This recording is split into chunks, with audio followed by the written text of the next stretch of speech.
What's up, everybody? Welcome to the Chop Shop, the best 120 minutes of your day. Yours truly, Robert Hatter, alongside Jim Hicks, coming to you live from Houston, Texas. But we're broadcasting all over the world via Facebook Live and YouTube Live. And today is my favorite day of the week. Jimmy, you done beat everybody in here, man. Let me go and get you on here. They finna be surprised. Favorite day of the week is Women Rock Wednesday. Let me tell you, but it's gonna be a different, I guess it's gonna be, we're gonna talk about everything, man. I got some things about, boy. Jimmy, I know you got some stuff. We're gonna get to cracking. Wait a minute. Hold on. Let me share. Hold up, Jimmy. I haven't shared the show. Let me get back and share the show. Let me do the things that I usually do. Right now, I haven't did it. Let me go. Let me do all of that good stuff. Share the show, because we going to get this thing cranked up in just a second. I see you, Jeremy Davis. I see you. Good seeing you too last night, brother. Let me see what else. My group. Let me get in my groups, Jimmy. Let me get in my groups and sitting there. I haven't got good enough, Jimmy, to go into to try to do it on my stories. I'm doing too much already. I got too much going on, so I'll Yeah, pass on the yeah, story. it's right there. You didn't look at the bottom. I Look at know the it, bottom. When you but share, hold on, if hold on. when you share on the Facebook, look right at the bottom. It's gonna say your story. You hit the button. You don't do nothing else. You Okay, good. let me see. Hold up, I got some more stuff. Look when you I'm trying to share it to Jimmy. Do you know how to share it to Twitter? I share it to Twitter on Twitter, and y'all done share yeah it on everything now. I share it on everything. I'm good. I'm good. So they say share what on your story? Let me see. yeah you're Let me gonna see. stay right up under at the bottom. Just go look at the bottom. When you open the little arrow button, we good. No, I'm You good. guys I'm got to good. share this thing too. We What's up, share. They everybody? go right there on the top. Right Let me and let you me guys talk to my guy. understand. But Jimmy, only reason I don't like to share the stories because the stories go away.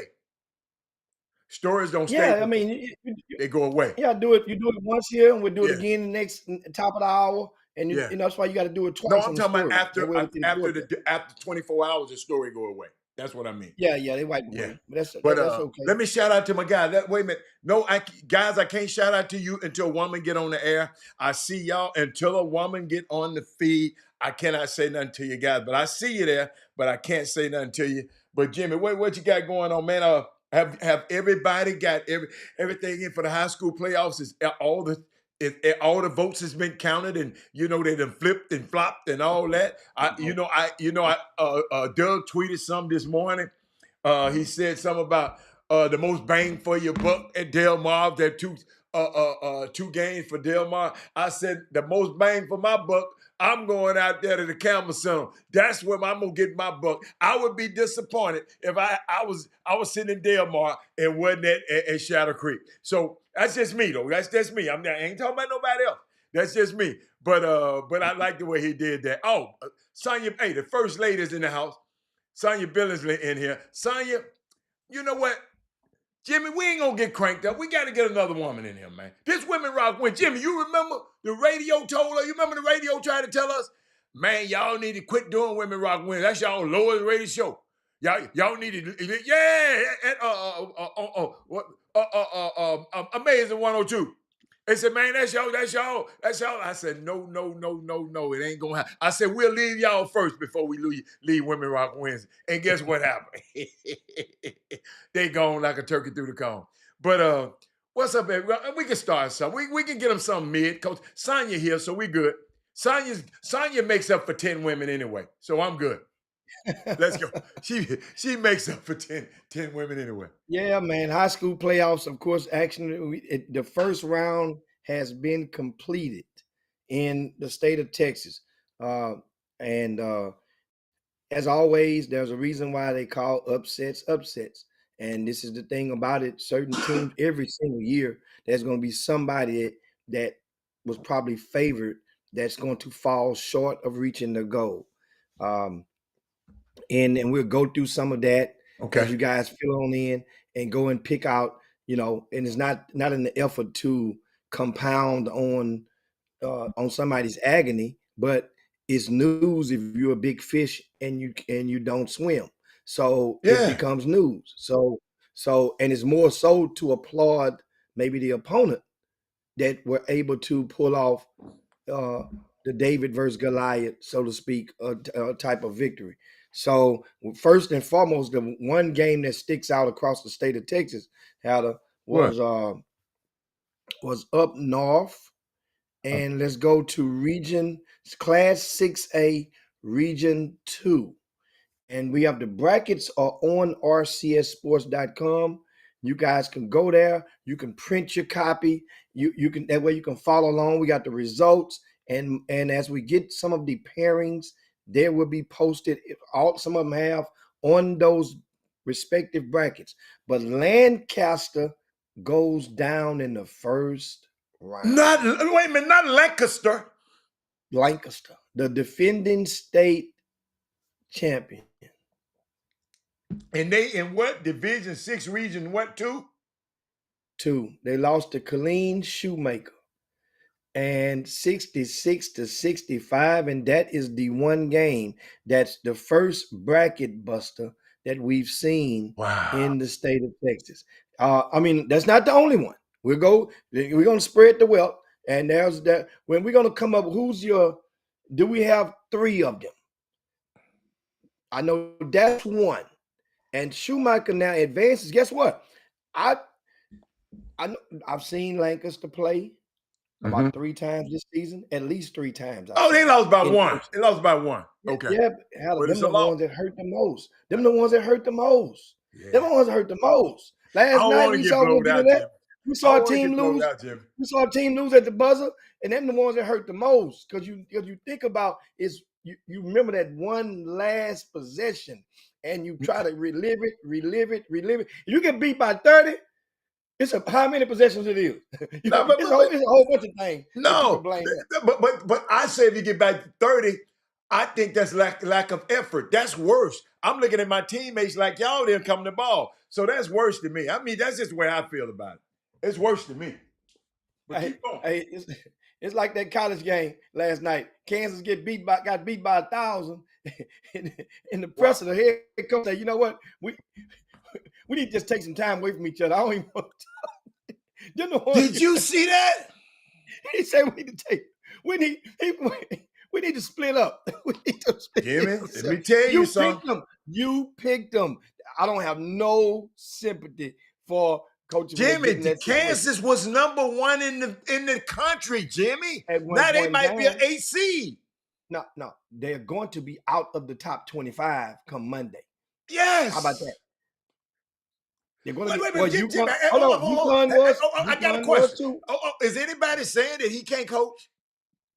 Because when the black coaches lose, they always tell me he can't coach. And anybody saying he done lost, I ain't heard nobody say too much. Jeff Goodman said a little, but he didn't say too much. Because I be waiting to watch him, because he going to tear a black coach he's going to troll. Yeah, he's going to troll them to death now. Yeah, but I'm just watching. He said something mild about this is a bad job by him. You know, but Bill Self, not Bill Self. Bill Self been on the show. I like Bill Self. But Jimmy, how you got the bet team money can buy?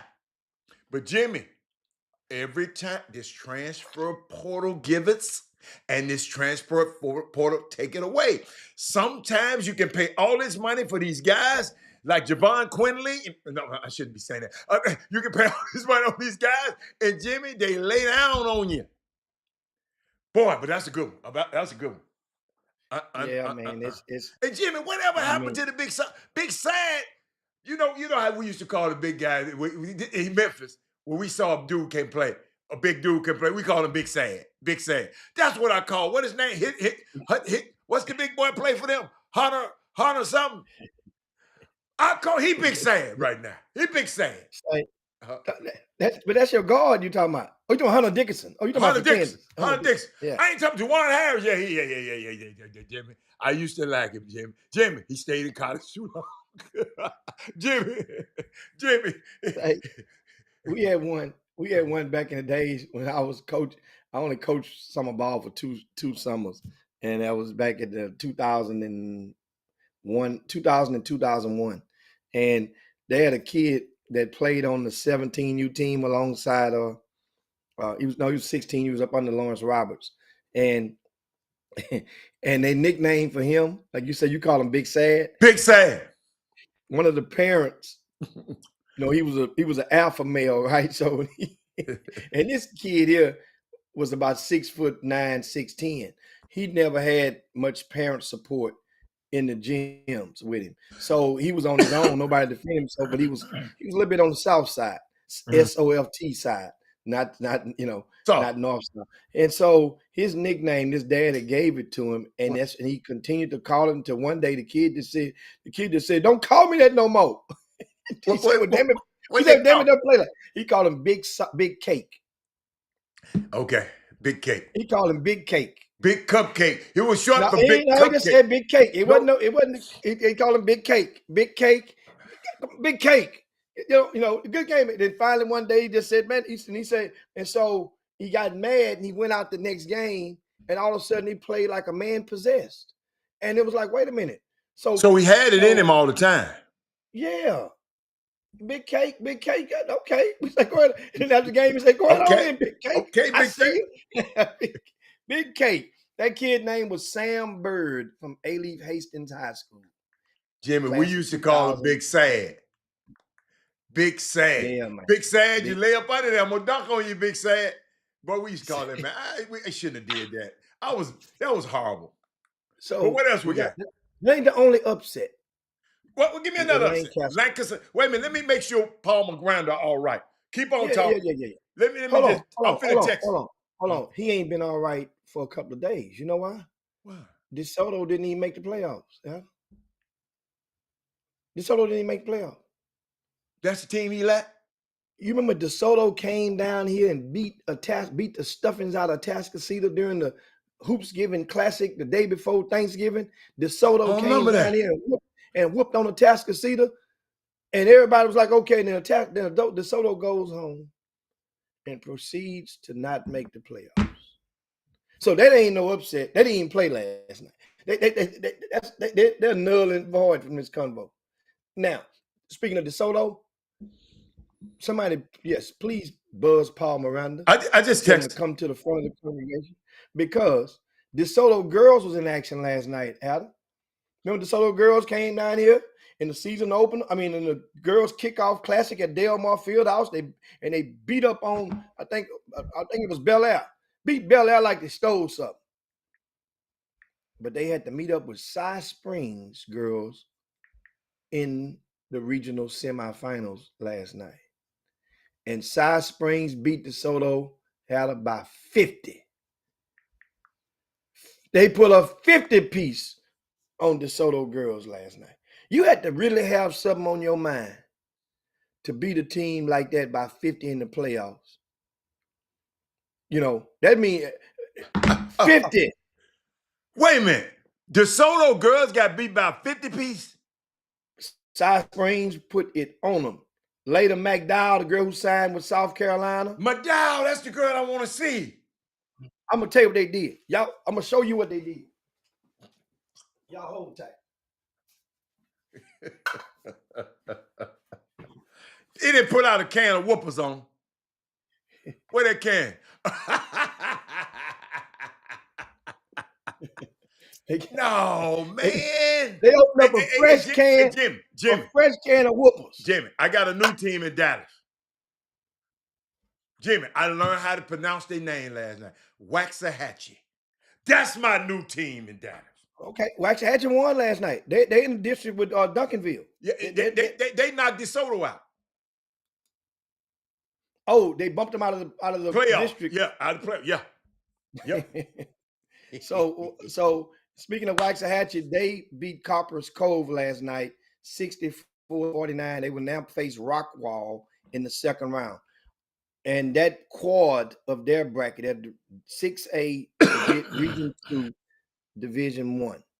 That's 6A Region 2 Division 1. They will face the winner of Aldine and Cy Ranch. Cy Ranch beat Klein Forest 56-47. Aldine, how about that? Beat Conroe last night 55-43. Let me say it again. I've spoke about Aldine on the television, on H-Town High School Sports, on the TV show twice this season.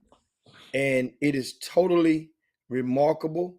And they deserve me to talk about them right now on the Chop Shop. This coach name is Chris Caesar. This is his first time ever being a head coach. His first time ever being a head coach for Scholastic in the Scholastic component. Aldine was 0-32 one season ago.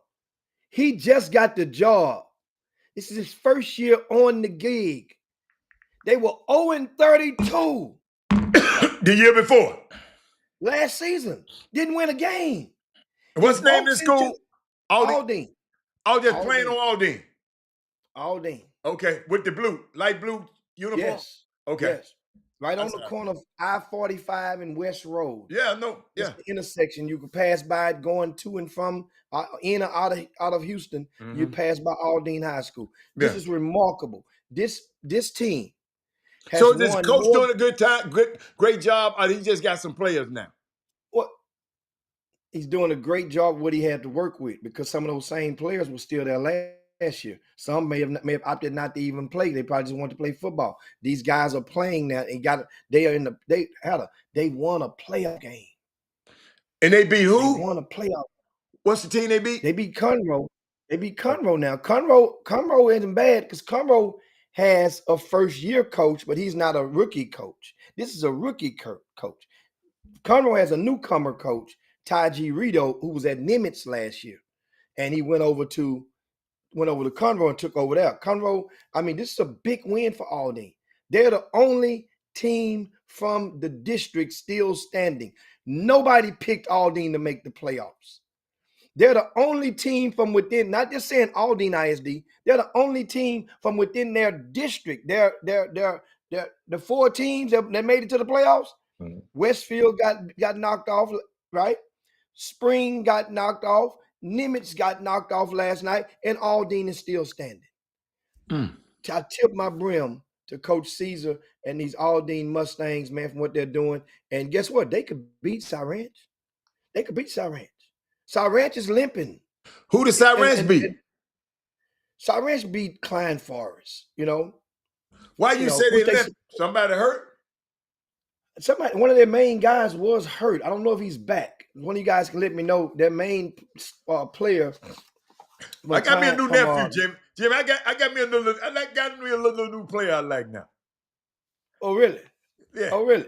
Yeah, I got me a little player I like. We'll talk about it later. Whenever you bring this up, I'll tell you who it is. I'll wait. I got a new little nephew. I kind of liked this little boy last night. So if you guys know any of the coach Chris Caesar and you know him, let him know that we're talking about him on the Chop Shop.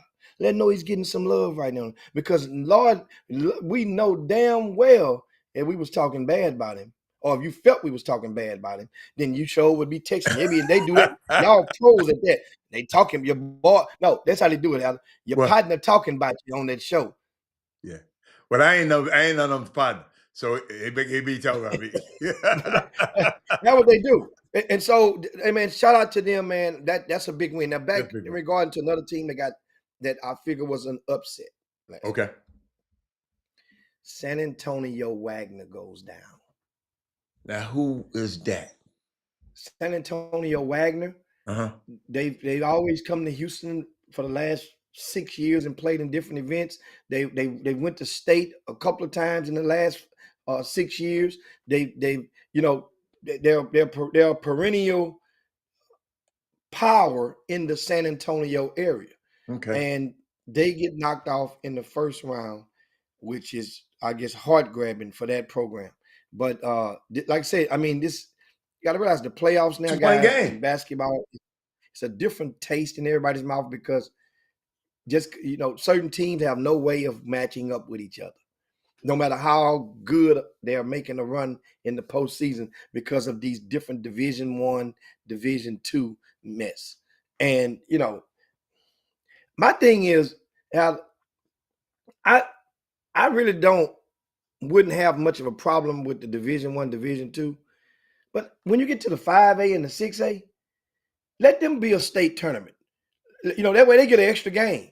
That way they can play that championship. Then the winner of Division 1 play the winner of Division 2.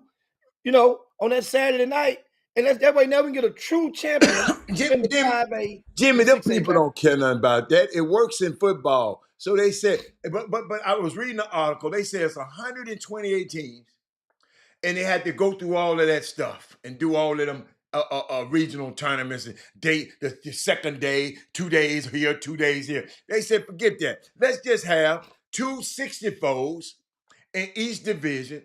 And they said, it ain't who the better team. It's just the people who got the most students in their thing. We're gonna put y'all in Division 1, and the students who people got. I mean, they wrote a perfect article, and it convinced me for what they were doing, and I kind of understood it a little bit, Jimmy, because I know y'all wanted the slug out and the fact we had to go through it. Everybody had to go through it, but it worked in football. So if it worked in football, they're gonna try to put it over there in basketball. So guess what, Jimmy? So what you want? See what you got? We got to figure out something, Jimmy. I know they won't let us do it, but how can whoever win the Division 1 play the Division 2 league? That's what somebody need to do. Whoever win That's what Division 1, I just said that. huh? No, I'm just I talking about just one said that. game. I'm talking about one game. I just said Oh, that. I They'll didn't put hear you. that game at the end of Saturday. Okay, I okay, I just didn't hear said you. that. I didn't hear you. I Okay. said that would be a grand solution only for the top classification, or maybe 5A and 6A only. Okay, 5A and okay, okay. 6A only. I didn't get that part. My bad, my bad. Okay. Yeah, because those are compatible. Let the one. I mean, that way now, I think we're gonna. No matter what happens, there's still the door is wide open for more conversation. That's all right. This team would have beat this team. Yeah. This team would have beat that team. I got a question. Do they Like say it? Do they say it in football? they say it in football, but we've all known for the past 5 years that Duncanville and North Shore, and then Austin Westlake snuck in there, dipped in and dipped on out. In that Division 1 in football, that was probably the best, and it had little to dispute. And like let's say in 6A, Shadow Creek is in the Division 2. We got a So comedian no in the matter house. what, no matter what Shadow Creek do this season, right? They could never ever face the Duncanvilles or the Allens or even the Tascasita. You know? It's all right. Wait a minute. 5A don't need another game. The injuries could destroy them kids' college career. That's a comedian talking right there. They got to be. He's joking, right? Yeah. That's a comedian. I just said he's a comedian. He's a real comedian. Okay, well there you go. He put on Yeah, shows. He put on shows and everything. You read this with sarcasm. That's what you got to read. Yeah, you read had to it with read your that. sarcasm. That's why I gave you that context. And now he texted me. Yeah. I ain't gonna even answer his text. But keep going. Somebody asked a question. They said, Hicks, do you think that Texas will ever create a tournament of champions similar to New Jersey, where the public and the private school champs play against each other? No. No. I don't know. Public schools right now, the next item on the agenda is the score clock. Shot clock. So there's so many different layers. And a lot of people that ain't from Texas, and a lot of people that are from the cities may not really truly understand how many schools there are in those little small the rural areas. One school districts. Yes, there's a lot. That's why elections be so swayed for red and blue, because the Dallas, Houston gonna definitely is more blue, but then it get trumped out by the way that the electorals go with those small country towns, and we got a whole bunch of those. And then you get to West Texas, and they ain't with the 3-point shot. They ain't with the 3-point. Absolutely not. The clock. They ain't with the clock. Yeah, okay. Absolutely not. Okay. So that's the thing on that. So we're talking high school basketball earlier. Now, Jimmy, I like this because they do this in Memphis. it would be cool to see a city championship. Well, that's what the Region 3 is. That's pretty much it. That So well, Region 3, not among really because it classification. ain't the whole city. I'm talking about the whole Yes, city. in 6A, that's your six. Well, they've sent some of them to Yeah, Region they 2 sent now. some of them up. Yeah, yeah. In 5A, it definitely is the entire city, but it encompasses other cities as well. Uh I mean, they got it in I think Memphis, so. in Illinois does that with Chicago, Mhm, but let's be real. You just like you have a Chicago in the state of Illinois, mhm. you don't have the equivalent of us having a understand, we have a San Antonio and a Dallas in the state of Texas. So, in other words, my point is take Chicago and you extract that out of Illinois. What else do you have in Illinois? There's no major metropolitan No, city will but we extract what. just said city. What San Antonio can have their own city championship. Dallas can have their own city. We just said city championship. Thank you, Miss. Now, we ain't talking about a regional team. We said just the city of Houston. Who the baddest team in the city of Greater Houston or the city of Houston? That's all. That's all he's saying. Because in Memphis, they have who is the bad before they go to the state. Who is the baddest dude in the city? That's all. And Houston just don't do it. So it's okay. It's all right. Well, yeah, that's not going to happen no time so because you got a restriction on the games that you can play in the regular Yeah, everybody got different rules. Everybody got different rules. in the regular season. Um, Paul Miranda, welcome to the Chop Shop. He just Yeah, came I on text in him. and now he sees that Lancaster fell, the Colleen Schumacher, and of course I mentioned the San Antonio Wagner losing in the first round also, and the defending 6A champion had a Plano East lost to Flower Mound Marcus last night. So those are probably your three biggest upsets among the higher classifications in the state of Texas was those three, without a shadow of a doubt, on the boys' side. Somebody else, Michael Brown says, is there any confirmation on the UIL allowing these kids to transfer one time for athletic purposes? Um, in case you guys didn't know, somebody had proposed, a legislature had proposed this a couple of months ago, to where it would allow a bill that would allow, if passed, would allow players, student athletes, to transfer one time and still be eligible to play in UIL competition. So it would save a lot of resources, a lot of different time, and that way, because people are doing it anyway, and they realize that it's one of those situations where, you know, the smart are simply getting smarter, and they know, and the people at UIL, they know that it goes on, but they just can't stop it. And because the key to it is transferring for athletic purposes. So this bill, from what I understand, and I heard about 2 weeks ago, that it is supposed to be really, really close to passing into law. This is from my traps. I believe it when I see it, but definitely when we get to the state championships next month in San Antonio in a couple of weeks, that's when we would definitely know, because a lot of those meetings take place with the Texas Association of Basketball Coaches and whatnot. This thing, from what I heard, that it is likely to pass into law. So a lot of you people, I don't know the stipulation and the details as to what would be what grade, what this, and I think maybe seniors, maybe not. I don't know, but I have more details on it when coming back from San Antonio. But that is big. But do you guys think would that solve a lot of the stuff that's going on in in the state? I'm looking for your comments to chime in on that. Would that solve it if we allowed these kids to transfer one time? Go ahead on, get your transfer in, because that means you get to go where you want to go in the ninth grade, and you get to transfer one time without penalty to another public school. would that saw, do you think it would work? What do you think is going to, how it would turn out? Will it be better? Will it be worse? I haven't given it much thought. I'm waiting on you guys in the boom boom room I to mean, give.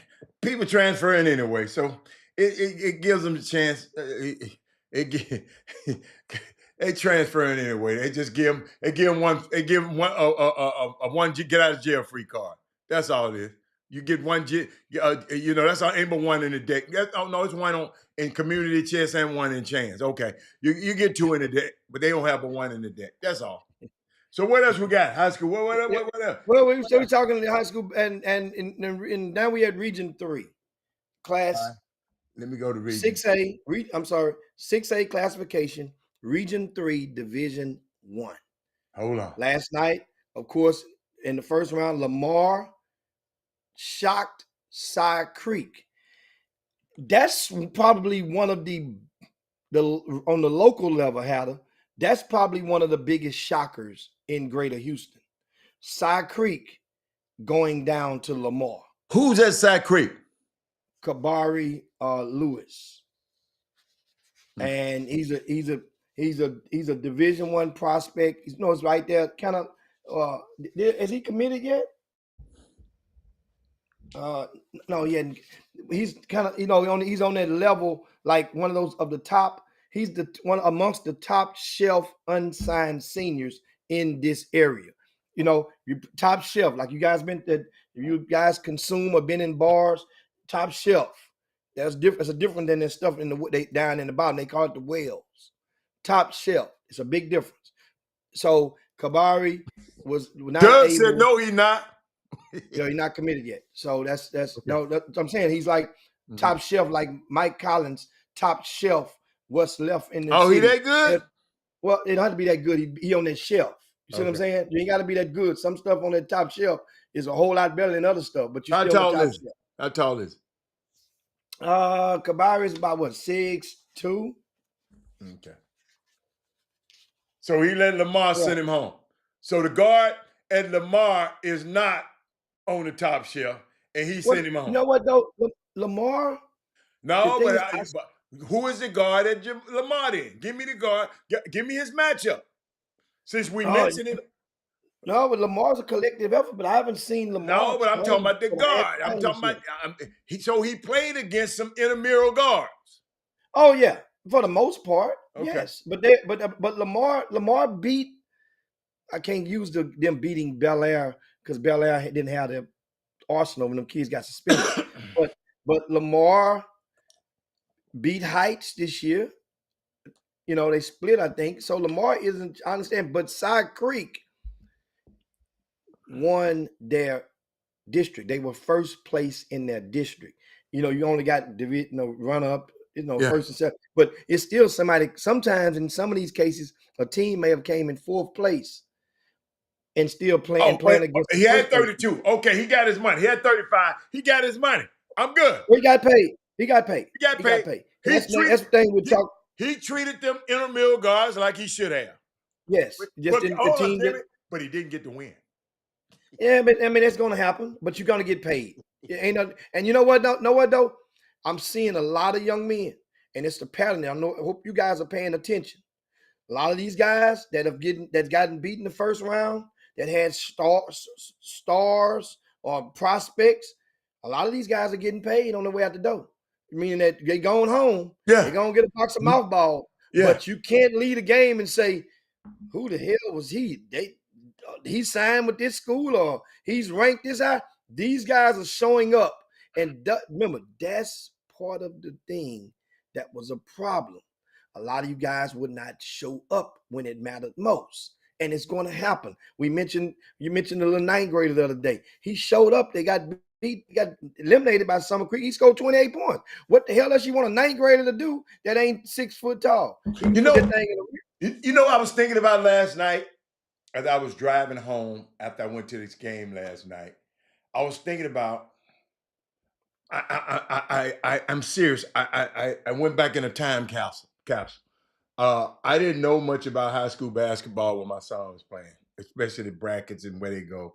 I just say they show up. and you go. But I was just reminiscing and just thinking about half the teams that played last night. That was their last time putting on their uniform this year. Mhm. They gonna go fold that stuff up. The coach gonna put it in the cage. They ain't gonna have practice tomorrow. No practice tomorrow, today. And I was thinking about that, Jimmy. I mean, it's and I went back to me being a parent and being in that situation. Man, you know, that's it. You know, that's your last game. So it's a unique, especially in the first round. First round, 10th grader, we got out in the first round. The next 2 years we went a little farther. So, but it's a unique situation, man, for those young guys. So the guys who playing this weekend, you got to remember, half of y'all gonna go home too. So you got to just make sure y'all don't go home. Yeah, half of them going home too, Jim. Yeah, But what else you got? eventually. Somebody, I'm gonna get a couple of you guys questions before we go too far away. Mhm, First, Darryl Bourne said Houston only does it. We're talking about the championship. How you asked about the city champions. Houston mhm. only does it on the JV level. HISD has always crowned a city champion. No, HISD stopped crowning a city champion a couple of years back. They cited budget reasons and why they didn't do it. I'm like, it's only one game. Well, not really one game, but they had a playoffs, and they used to have a ninth grade champion and a JV champion. HISD doesn't do it anymore now. Um, and I'm looking at somebody else had a question, and somebody asked me, Doug Jones say, will it solve transferring out of state? If that's what you're asking. Well, no, I was just talking about will it solve, period. Because many people, when they go to a school and transfer, then it get to a point where they have buyer's remorse. That means the first option that you make, and it's going to happen in today's society. I get it, because you get that mulligan in college now. You get the option to go, and nobody's complaining when they get to the next level. So to get to high school and to start treating these kids like now you're stuck when they're really not stuck. You guys do understand that this what do they call it? What the governor of the state of Texas putting in with the vouchers Your voucher system. system and stuff.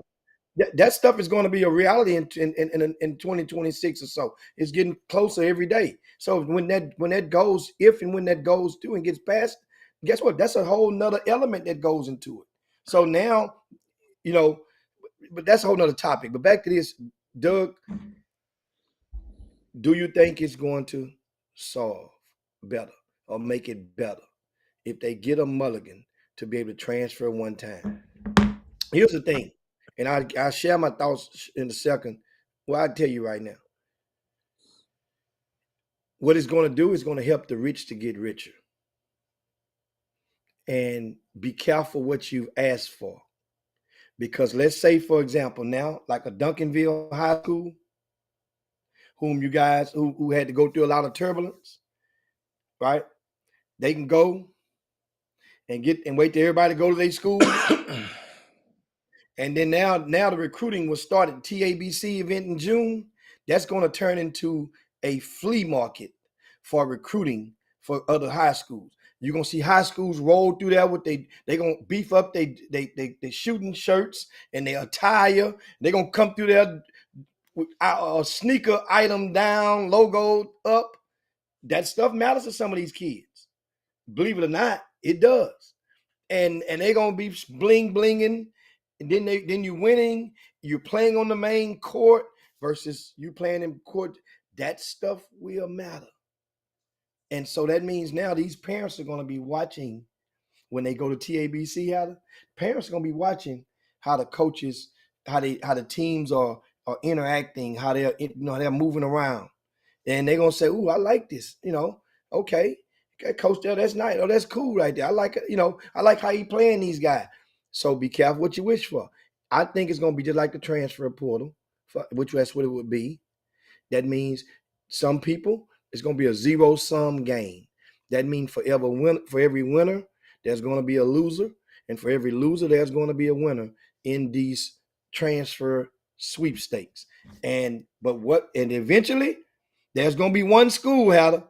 There's gonna be one coach that's gonna persuade 4 top shelf guys to come to his program at the same time. That's when all hell gonna break loose in that particular area. It's going to happen. It's inevitable if indeed this stuff becomes in the law. Now, somebody asked, does the coach have to sign off on it if they on the transfer rule? Well, I don't know. We'll see, but obviously no, because that would not be required. That's why I say it's going to cut some of the resources, and some of it would be having all these district executive committee hearings. You don't have to have those now. You get one pass to go it on. So that's time away from work. Those committees are all principals or administrators from various schools within the school district that the teams play in. They got to take off, come there, meet, and go over this stuff here, have kangaroo court in these hearings. And that takes time. Those are resources that go toward that. They can go do something else. Help find a way to keep these campuses secure and safe, instead of out running down the street. So that's among that would keep down on the UIL appeals hearings that takes place after you get ruled not eligible. You get denied. Then you got to pay $100, go to Austin or actually Round Rock and sit there in one of the hotels for one of those meetings, one of those hearings. That would cut those down. So and those people, hell, one of the meetings, Darrell Wade is part of that appeals UIL panel, and he's just retiring from the Houston Astros with the RBI program, but he was the former AD of the HISD and Aldine ISD. But he had to drive all the way down there to conduct these hearings and get, of course, he get a stipend for doing so, but that would save time. I think it's gonna do more good than bad, but at the same time, eventually, it's going to scar some people for mentally. Some coaches is going to scar them for life. So that's it in that. Now back to these playoffs. Y'all. That playoff. Look, we mentioned Seven Lakes beat Elsick by 40. Travis beat Pasadena Memorial by 33, 64 to 31. Atascocita beat Dickinson 87, 66. I thought Dickinson was good. Dickinson is good, but Atascocita obviously is very good. They're the favorite to come out of this region. And Atascocita, remember, Atascocita is the deepest team in that 6A Region 3. They're deep, interchangeable. They got a lot of guys that similar in size and stature that can play. Did they have one dude? This dude hit 8 3-pointers last night? Yeah. Salanoa. I heard he had 5 at the first half, 5 at halftime. Ain't nowhere in the world his ass finna hit no. That's what I don't understand these teams, man. But they whip that ball around. How do you saw? I don't care how his ass ain't finna hit no 8. Well, that's where they stopped him at halftime. No, somebody else got to hit him, Jimmy. I'm not after 3. He ain't coach. I got him. I'm not helping coach. I don't care how they move around. Jimmy, you always talking about they moving around. Jimmy, these high schools, they just don't know how to play damn defense. Y'all get to talk about, they just move that ball around. Because the coach smart enough to know that most high school teams cannot play defense past 2 dribbles. The coach smart enough to realize that. So if we got some other coaches on the other side say, hold up, let's stay defensively principled and defensively sound, then it won't look so they pass that ball around. Yeah, because they know the attention span of a high school player past 2 passes is done. That third pass, even in college. Jimmy, I'm sitting there watching college basketball, and it can't fathom me for the life of me how you can just keep the ball on one side of the floor. and just leave. Don't even try to explore nothing over there. It could be a mansion over there. They wouldn't even go get it. There could be a Rolls Royce over there. They don't even go to the other side of the floor. Hey, ladies and gentlemen, coaches, summer coaches, high school coaches, man, it's a lot of good stuff on the other side of the floor. Don't just stay at one side. Hey, that's a public. I gave you that one for free. Keep going. Keep going. Now, Keep going. now, I guess to add some substance or support to what classifies or justifies as an upset in the first round of the playoffs or in the playoffs period. And I guess one of the most valuable measuring sticks that I can give you guys to apply is uh, the TABC, Texas Association of Basketball Coaches. They've consistently provided a list of team rankings from the beginning to the end of the basketball season. So it's a top 25 in each classification. So if a team is deemed to be a top 25 team in the entire state of Texas, and they playing against another team that's not a top 25 team in the state of Texas, then that qualifies at least as an upset. So, with that have been said, Lancaster was number 5 in the state, in 6A. San Antonio Wagner was number 8 in the state in 5A, right? Cypress Creek was number 17 in the state and lost to Lamar. That qualifies as an upset. Somebody asked you a question about what's the upset? No, they ain't asked the question, but just in case, just to clarify, some people, in the boom room, they that way give you something because they leave the boom room, and they go back to their places and they go to the group chats and the group chats. In the group chats. And and then that way I'm giving you something. That way you don't corner you. And they kind of some of you guys they didn't figure it out. You did from the chop shop. No. Now you got some, now you got a little ground rules to go with. So now back to these playoffs. We mentioned Tascasita, they picked up a big win. A lot of blowouts. Bel Air beat Cy-Fair 73-50. Another 20-pointer. Understand something? I didn't make these teams. Some of these teams coming out ready to bust your ass in that first round because they know them first round. Them coaches got them ready. Look, hey man, don't go play around in that first round. You can go home. Yeah, especially those teams. First round. Yeah, it's tricky. That's the longest that a team is gonna have to scout or prepare for you is the first round of the playoffs. That's the most that team has to prepare for you. The rest of every game afterward is going to be, a couple of days, 2 to 3 days max. So now also we mentioned on Monday, Summer Creek beat Clear Springs. That was a much closer game, 65-59. Ridge Point over Pearland, 59-56. Okay. And of course, in Region 3, a game that took place last night, and it makes me sometimes watching these games. People ask where you going. I say, I call it taking one for the team. When I go to watch it, pass up some of the more games that a lot of you guys may want to designer names, games. I want to go see some game. I figured based on my experience, I figured it would be a good game.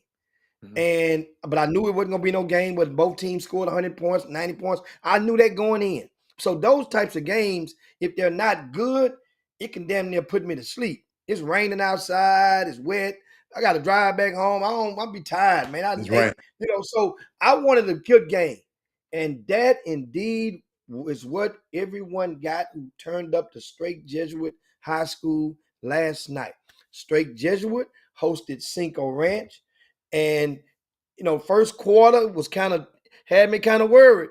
First quarter, Jimmy, before we go there, Jimmy, I love the student sections, man. I knew that was gonna be that too. Had them kind of student sections. I knew that.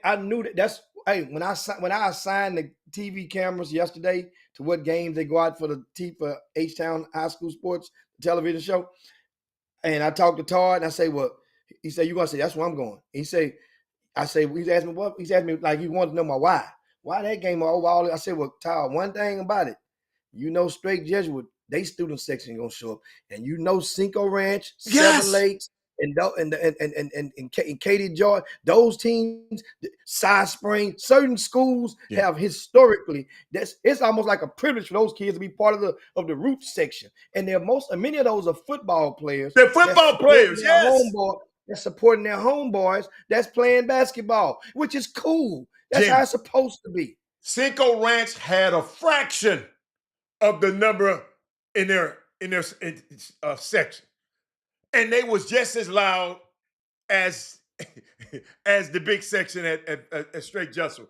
It was amazing. I like seeing them guys go back and forth. They were, and guess what? They came down after the game trying to go mess with them, but the police stopped them. I mean, the Cinco Ranch dudes came at them. I said, man, what the hell is going on around here? They're going over there to talk crazy to him. The police said, no, not today. Not today. But Jimmy, I felt it. Jimmy, let me tell you something. Y'all got to understand, I be hearing y'all talk about players, but I'm funny. I want to see them myself. And that's the only reason I went to that game. I didn't know nobody. I said, I want to know about the Bynum boys. I've been hearing the name. But you know what? I'm in love with both of them. Because always people try to differentiate. The senior, he is the glue. But that little number 5, he blocked what is his name? Number 5, number 5, the younger one, the 10th grader. Oh, it's Bynum. Jimmy, you wasn't there yet, Jimmy. It was early in the game before you got there. Jimmy, that little dude got down low and boxed the dude out so perfectly and so textbook and so strong. I see a guard doing that. I said, whoa, y'all didn't tell me he was a dog. Because that take desire. Shooting a shot, they don't take much to me. You can shoot a shot. But this boy, he's a little short, the shortest guy on the court, but he had a blackout on another player that was so forceful. I said, and Jimmy, I'm gonna show you how I am, right? I've never seen them. I didn't know how they look. I watched them warm up, ladies and gentlemen. I know who they were. They had the jerseys on. They shooting shirt on, so I didn't have a number. I knew who they were when they were warming up. And I said, those are them the 2 guys right there. And but I didn't fall in love. The young one, I didn't fall in love with. That's Dylan Jones Bynum, and Dylan Bynum, that's my dude. That's my dude. And he's shoot the piss out of it. Yeah, he's fearless and relentless on the court. That's a good word. That's 2 words: fearless and relentless. Yeah, and the thing about him is that sometimes a 10th grader would make a 10th grade mistake every now and then. He did. But then I watch his teammates. They weren't fed up with him. He was receptive to some of them. Like maybe not even his brother, but other teammates would be talking to him like come like get he listened. Them back in. Yeah, and he listened to them. He might have listened to his brother. They might squabble all the time. I don't know brothers. No, he loved that brother. That brother fell down. Man, that man ran from half court, picked his brother up. That man loved that brother. I said, what? I mean, little stuff like that, ladies and gentlemen. You just, people might not talk about, but but Jimmy, you said something, and the one thing I want him, and I hope he's listening, I want him to understand, and what a lot of young guards don't understand, a lot of young players. You got to know time and score. It was 1 minute and 6 seconds left, and you up by 3. They could have dribbled it out. You could dribble it out. And he went, number 5, he went in there twice and tried to bounce pass to the dude, to his big man, a lesser player than he, not a player that I wouldn't have the ball in his hands. He could have dribbled it out for a minute or have him fouling. and he passed the ball. This big guy got his shot blocked, and my boy, what's my big fella? I ain't got my thing for straight Jesuit. That one y'all told me that's good. He Oh, hit that's Lucas Hoban. Hoban hit a three, bam, and said, "This is my house." I said, "Whoa!" They told me about Hoban or Tobin. Hoban, Hoban. Hoban. Yeah, Hoban. But if I want, see, because y'all us as elders, a former point guard, I got to tell this kid, man, I wanted to stay, but I wanted to get out of that rain. Man, I don't care what your coach say. You ought to play on the floor. A minute and 6 left, and you up 3 and no shot clock. You run that clock out, son. Make them foul you. You go to the free throw line, and you got to understand, not coming round and nobody and bounce passing that the dude can bounce it out of bounds on his foot. And he did it. He did it once, Jimmy, got away with it, and then went back and did it again. That's what I would tell him. If anybody know him, say, hey, no time and score. No time and score. That's the thing I want for him to man, but he impressed me. I'm impressed. I showed up and I was impressed by him. But what else you Yeah. got, Jimmy? And so that was a big win, of course. I mean, speaking of that, it'd be Jimmy, we got a remiss if we didn't. celebrity. We got a celebrity in the building. Carl Harris, Chicago finest, is in the building right now. He talking about what's up, Bob. Whenever somebody call me Bobby, y'all know that day we go way back. That's Yeah, Chicago finest right there. Hey man, hey, me and him. Chicago is yeah, my favorite city in the world to visit. That's all I can tell you. But keep going, Jimmy. yeah. That's Chicago, Chi-Town. Shout out to Carl Harris, Status Moody. We got a couple of guys from Chicago Yeah, yeah, watching right now, as well as other people from all over different cities and states around the country. In that particular game, I'd be remiss if I didn't mention the fact the most important shot of all yes, occurred at the buzzer. yes, That was an unsigned senior, yes. right? And you mentioned the brother Dylan Jones Bynum. He has an older brother. You mentioned him about a while ago. His name is Princeton Jones Bynum. Okay. Princeton is an unsigned senior. He started on the right side of the court. They got a little spacing. I thought he dribbled a little bit too deep into that clock because it was about 6 seconds. Then he tried to make his move, wail out. He dug deep toward the free throw line. And at that point, as he was going left, he saw a teammate who was wide open. Yeah. Wide open. Kicked it to him. On the left, in front of his bench.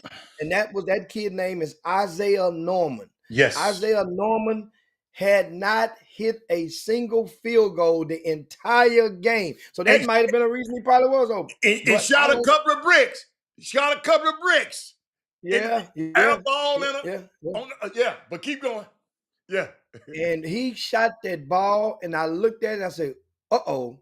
And Sean, I said, oh, it went right in there. You saw the trajectory of it. And it went right through the rim at the buzzer. And for the thrilling victory. So shout out to Isaiah Norman, unsigned senior. I'm not sure but that film, may get the attention of a college coach. Yeah. So you go and he can play, Jimmy. He's steady. He can play. He can play somewhere.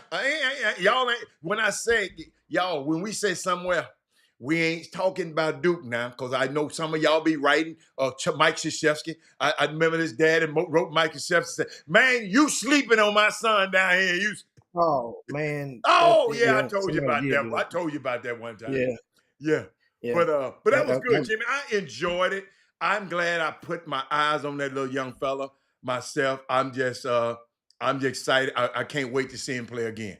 He would make me want to come play again. He plays so hard. Yeah. So that completes the division, the Class 6A Region 3 Division 1 bracket.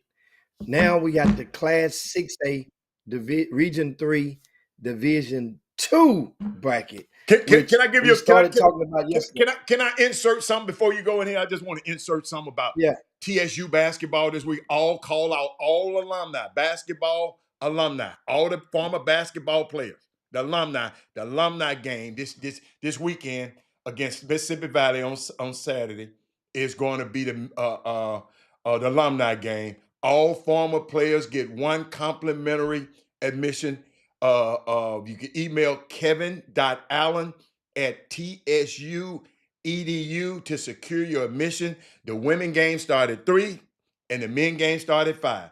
This the TSU basketball. If you played at TSU, you played basketball, women or men, this is your time to come out and support your team. The Mississippi Valley game this Saturday, the women at 3 and the men at 5. I just want to throw that in there. I'm going to give it to you again at the end of the show. So call everybody you know that played on a basketball team, everybody you know, the real alumni, and let them know this weekend is for them. Now, Jimmy, tell me about this Region 2. What'd you say? Man. Oh, hold on. Let me get to it before you get to talking now, because Yeah. you gonna skip me. You go too fast for me. All right, so we looking for 6A Region 3 Division 2. This That's it. this my district. But keep going. Yeah, so we go on and get the top right. How says his district. Of course, Shadow Creek is the favorite. They played on Monday, defeated a double-digit win over Clements High School, and that score was 71-60.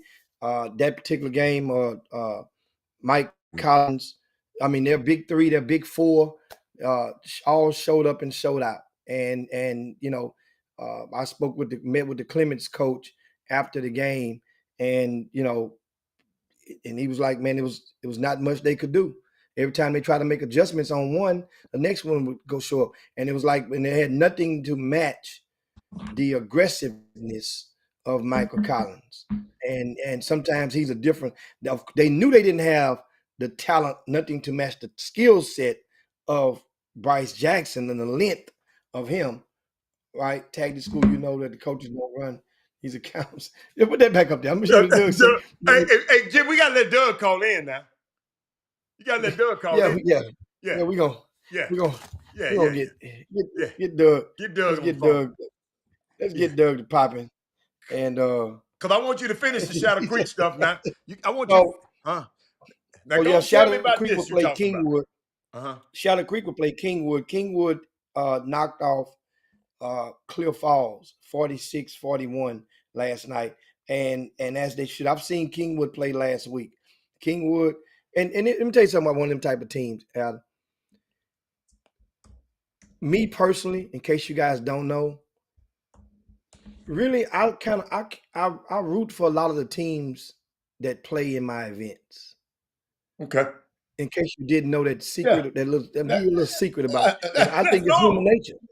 I would think it to be human nature. Yeah. In other words, teams that play in my season opener, I root for them come this time of the year. Teams that play in the Hoops Giving Classic, I root for them this time of the year. Teams that play, because it strengthens my event and it makes it seem like, okay, the champions came from here. This is where they played at. So this is why I understand as an event operator, I root for teams that play in my events. So Shadow Creek, remember, they opened up a season. We talked about it last week. They played St. Francis. It was a 1-point victory in that game, and the city didn't. Looking back on it, it should have been more appreciated. St. Francis, #1 in the state. 3 Division I signees on that team, Ada. It wasn't at that time. Shadow Creek beat them. Okay. How many teams, and that's another thing. So that's a measuring stick. How many teams have your team beat that got 3 Division I signees? Not 3 Division I prospects. Not don't count it. You only can sign in the 12th grade. Right. So you got 3 mature players. Seniors. So how many of your teams have beat a team that has 3 Division I signees on it?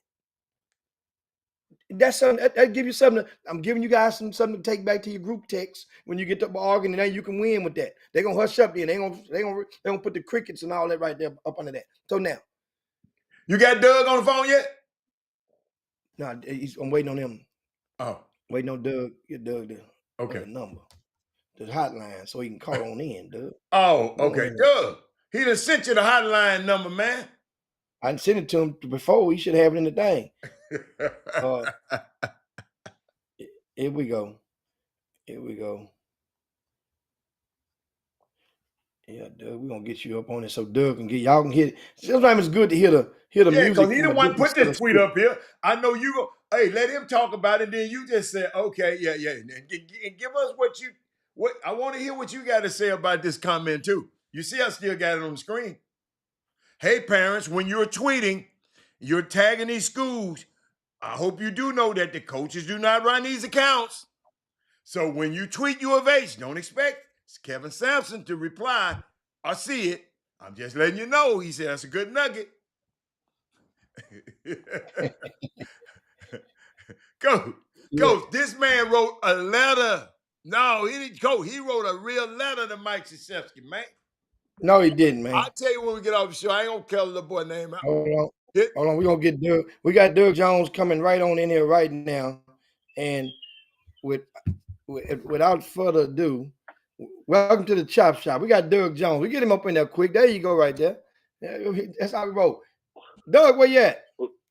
I'm right here. What's going on? There we go. Can y'all hear Doug out there, guys? Yeah, I can hear him. Yeah, I hear him.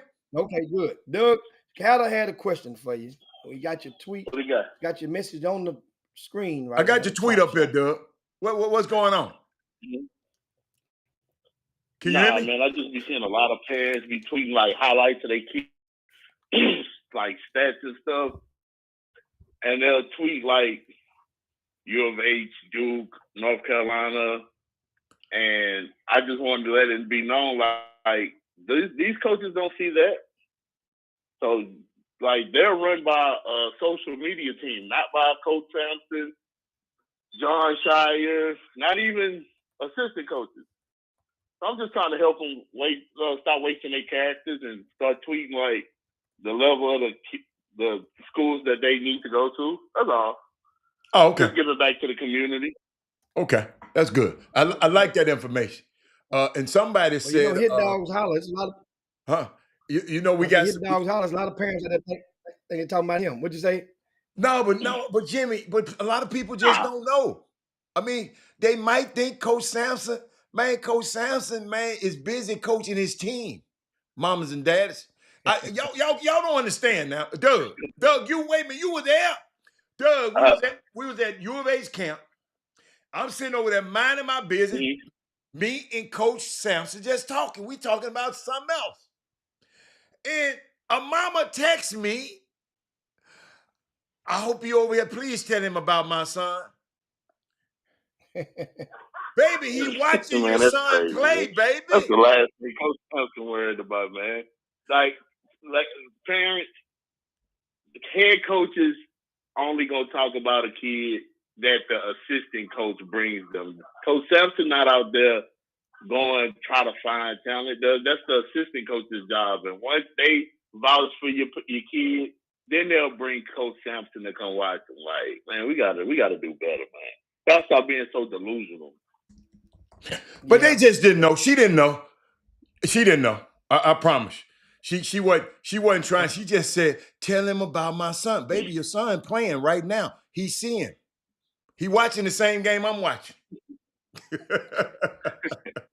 So we got live on the screen. We got Doug Jones and of course Doug's dozen, and of course RCS Sports. How about this, Doug? We're talking high school playoffs. We're talking Class 6A, Region 3, the Division 2 bracket. We just mentioned Shadow Creek and we mentioned Kingwood. These two teams will have to face each other. And we haven't posted the location and the details just yet.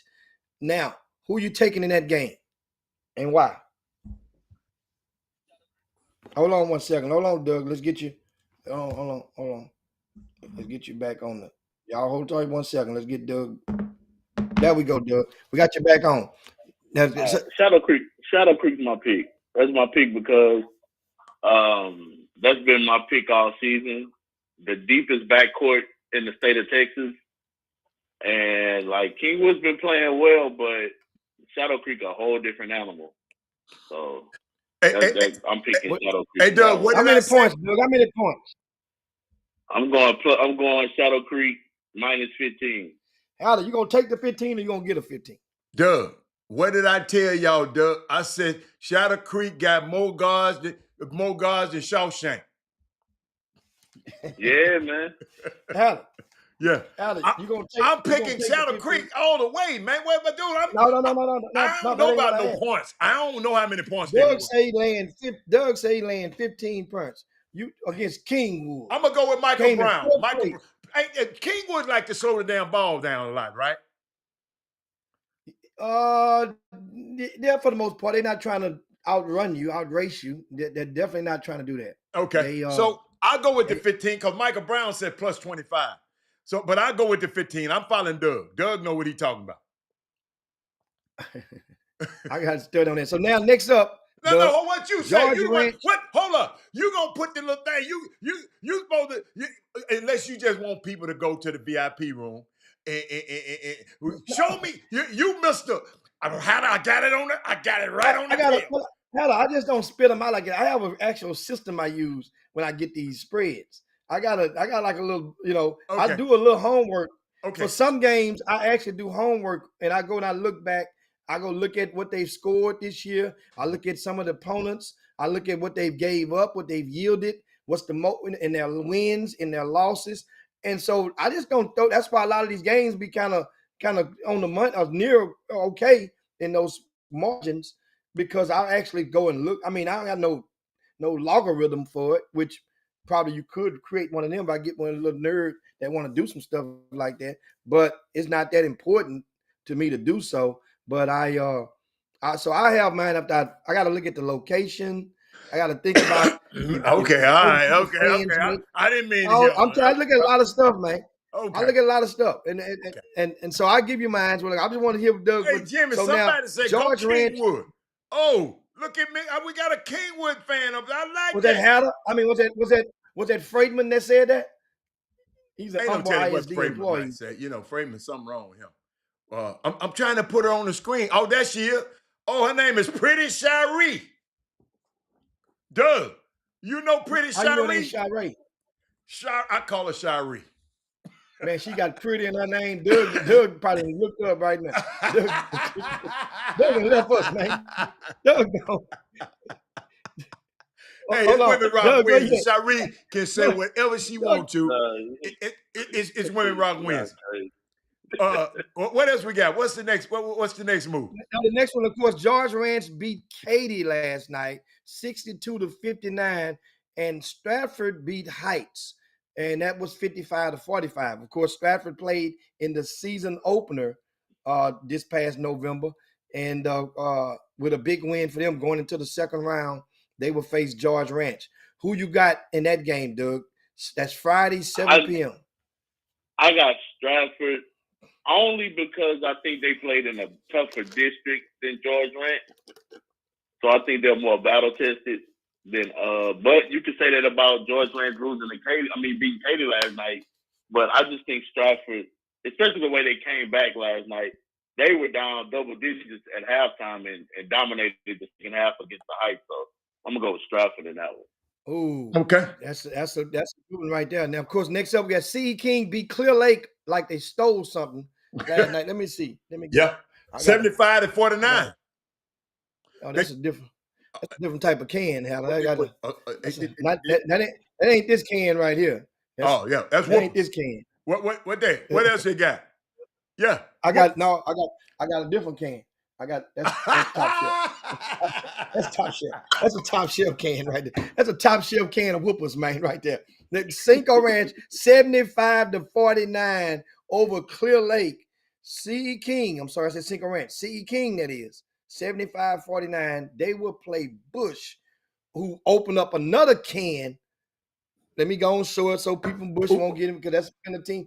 Bush, they did this, Adam. They did this with they did this like so wait a minute. On South Houston, they got the little guard. Man, did the guard get his money? Did the little guard from South Houston get his money, Doug? We got that. That's a good question. I don't know. I know he scored his 2,000 career point. No, I ain't talking about that. I saw all that. I'm talking about what he had. I don't know what he did like scoring wise, but it didn't matter because they got dominated in that one. And that score was 86-57, Adam.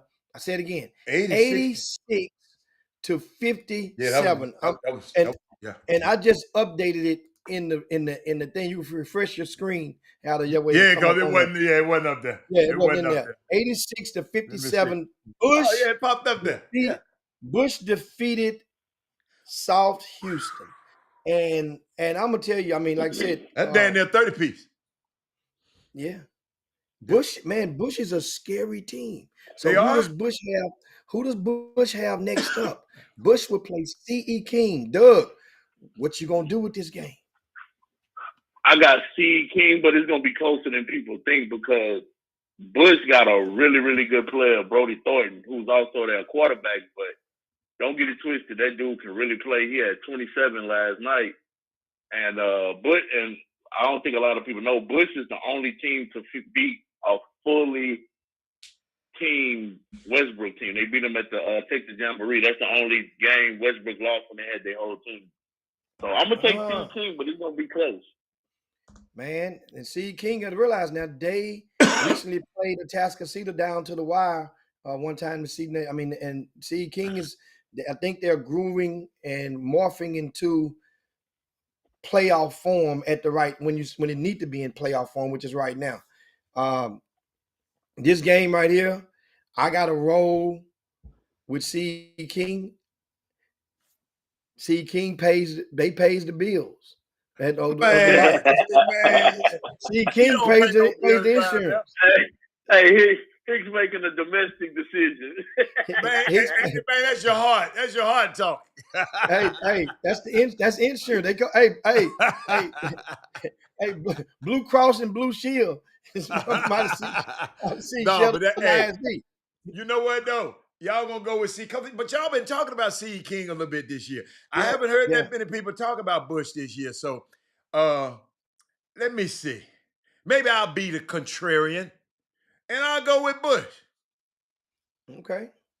You go with Bush. But ain't nothing wrong with that. Ain't nothing wrong with it. I just like Coach Mobley at C.E. King. This is his second year there. Okay. They came in 4th place last year on his first year there. They competed, they locked in, came in a solid 2nd place in that district, I think, this season.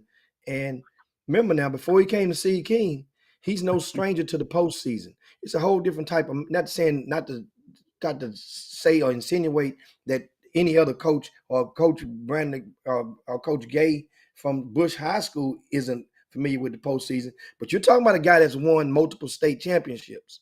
Okay. Coach Mobley at C.E. King has multiple state championships when he was at Dallas Madison High School. You guys remember Dallas Madison had a good run, and he was the head coach. Okay. So it's a different way you can prepare kids for playoff mentality.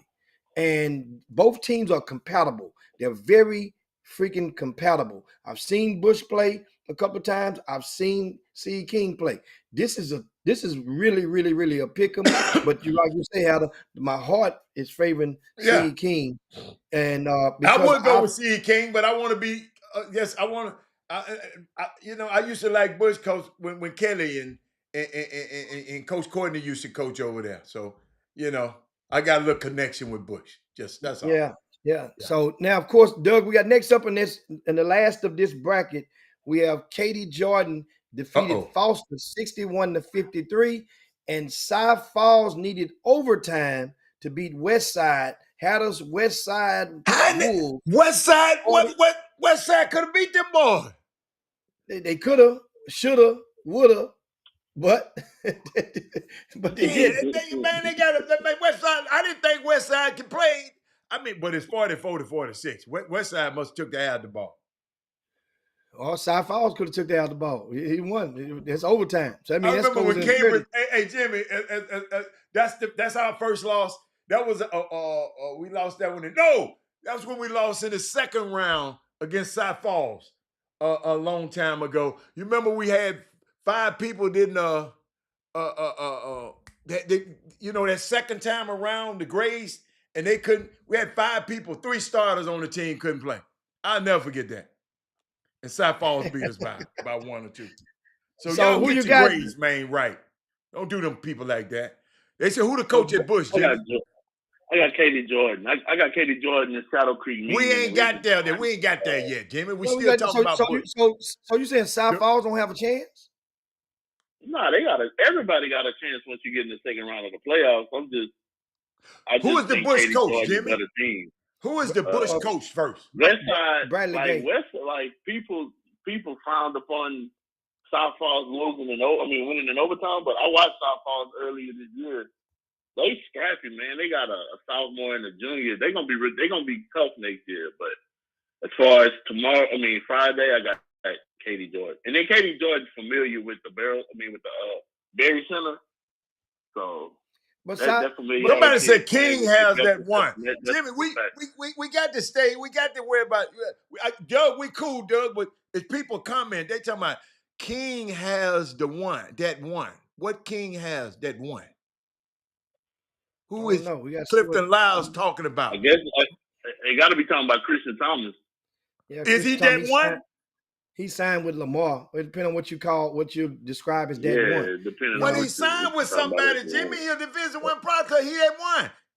In Kevin in Clifton Lyles' world, he is that one. Okay. And hold up, hey Doug, guess what?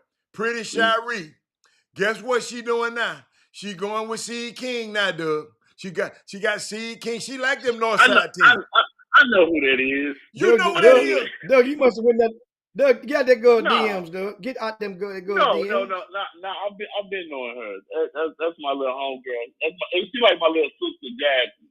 Okay. She cool people. Yeah, she cool people. She gonna roll with that east north side. I got you. All the time. I got you. Okay. Yeah, and now the one thing about C King, and I'll tell you this, they roll deep with their fan base. They roll deep and deeper than most. You know what I'm talking about? Like now, their student section at this time, like we mentioned earlier about straight Cinco Ranch, the student section.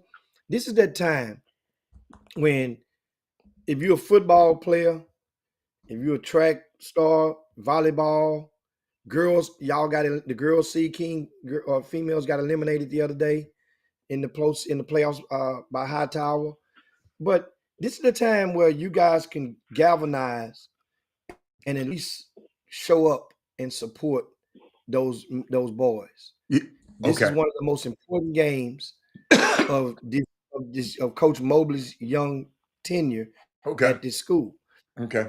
And I know the parent section in Rooting is one thing, but when them kids are there, it amplifies stuff, because now you don't take the cheering. The cheering isn't as personal when the kids are doing it. It's called school spirit. And because when grown folks get it, it can easily be, like it ain't. In other words, Bush going to have students there. C King, get your students so that your students can battle against the students. You don't want the grown-ups battling against the kids in the cheering, and playing volleyball with their chants or whatever back and forth. Get your students and galvanize and get on out there for that game. But anyway, Doug has Katie Jordan over South Falls, and Doug, this is what I want to bring. And of course, as we are 24 minutes past the hour, we want to get you guys to share the show right now. And there's people that follow you guys on social media that we probably going to mention one of their relatives, somebody they know, one of their former players.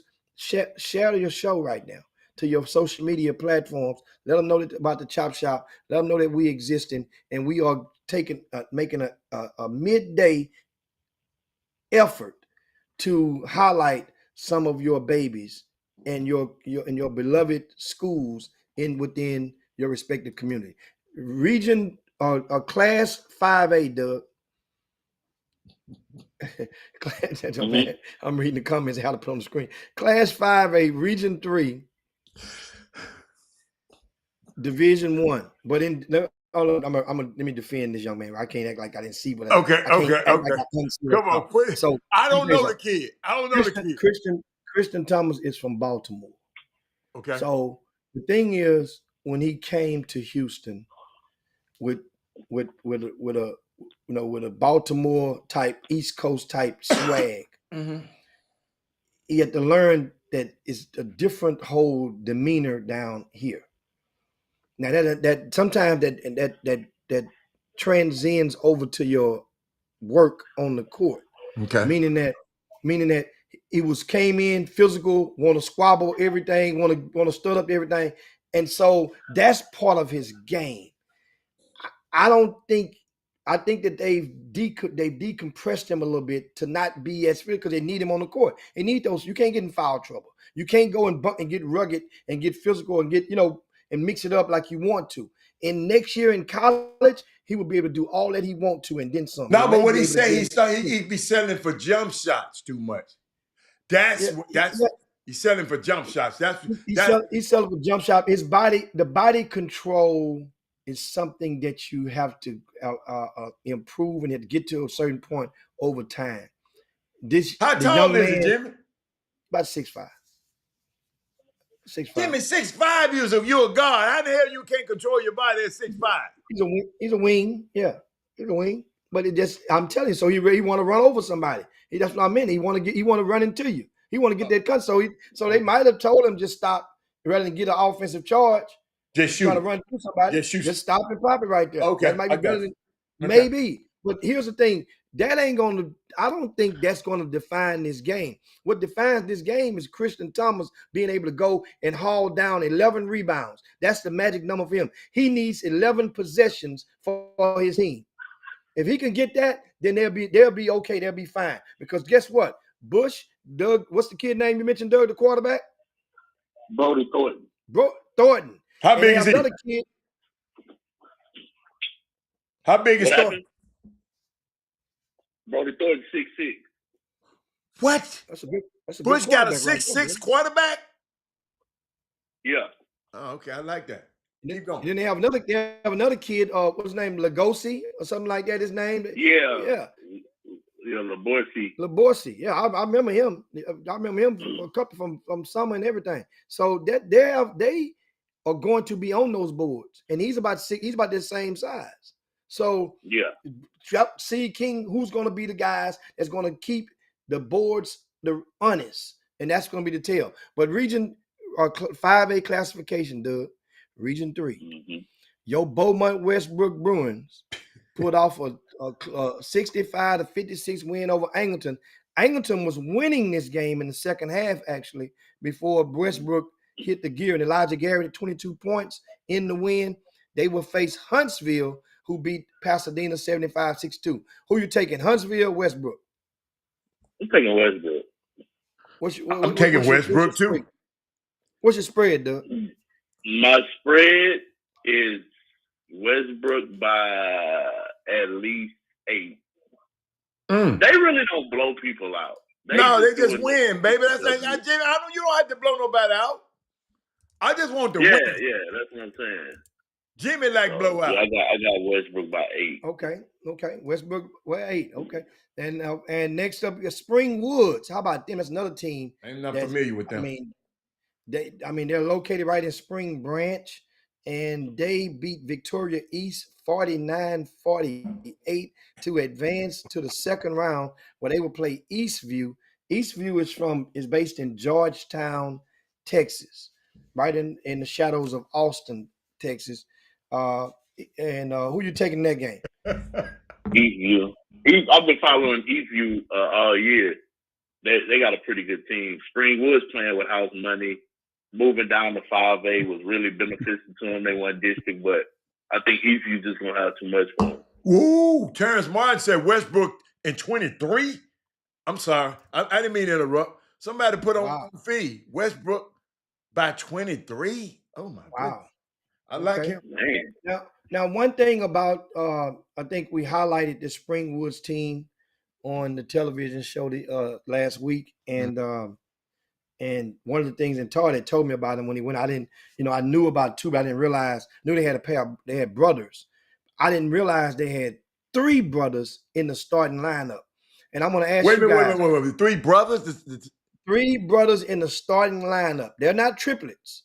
They're 3 brothers in the starting lineups. Well, one 10th grade, 11th grade, 12th grade? Two of them are seniors. They must be twins, and then the other one is no. How do they make all three be 12th graders? They might all three might be 12th graders. There's three of them, and I know their last name is Pickens. Pickens. They black or white? So they black. They black because I watched the show. Yeah, they're black. They're the guards, and so that means the chemistry that explains how these kids win. They playing in the backyard together. They playing in the driveway together. They playing down the street together. So they playing. These guys are playing together at the same age. You Ball guys brothers. know It's the Ball brothers. Two brothers. the Ball brothers. No, they're not on that level. They're not on that level, that's for sure. But you can see Spring Woods has something to root for because Spring Woods used to be they're in the playoffs right now. They won first place in district, went undefeated. Well, they lost one game in district, and now they're in the second round. This team's supposed to had Christian Gibson would have been on this team for Maid Creek High School. Whoa! Your daddy was the coach at Spring Woods. He left and took the job at Maid Creek. This team would have. They probably would have won if Jimmy might have. Jimmy, come on now. Y'all need to quit playing. Hey, my man said all three are seniors. Archie, how all three of them are seniors? Something happened. And Jimmy said they're not triplets. Something going on. They might be triplets. I didn't think they was triplets. They might be triplets. They might be triplets, but they might not be fraternal. Okay, they might. See, somebody just told us they have two of them are twins. There you go. See, know what that means? Springwood has twins. Yeah, there we go. That's what I thought. That's what I thought. Wait a minute. So how's it three? What the other brother? What is the other brother? No, I get it now. I get it. What? Howard, look at me. Okay, bring it to me. As soon as them stitches came out, Papa went right back in there. 6 week checkup. 6 week checkup. Wham. One of them stitches healed. Papa went right back in the shoot.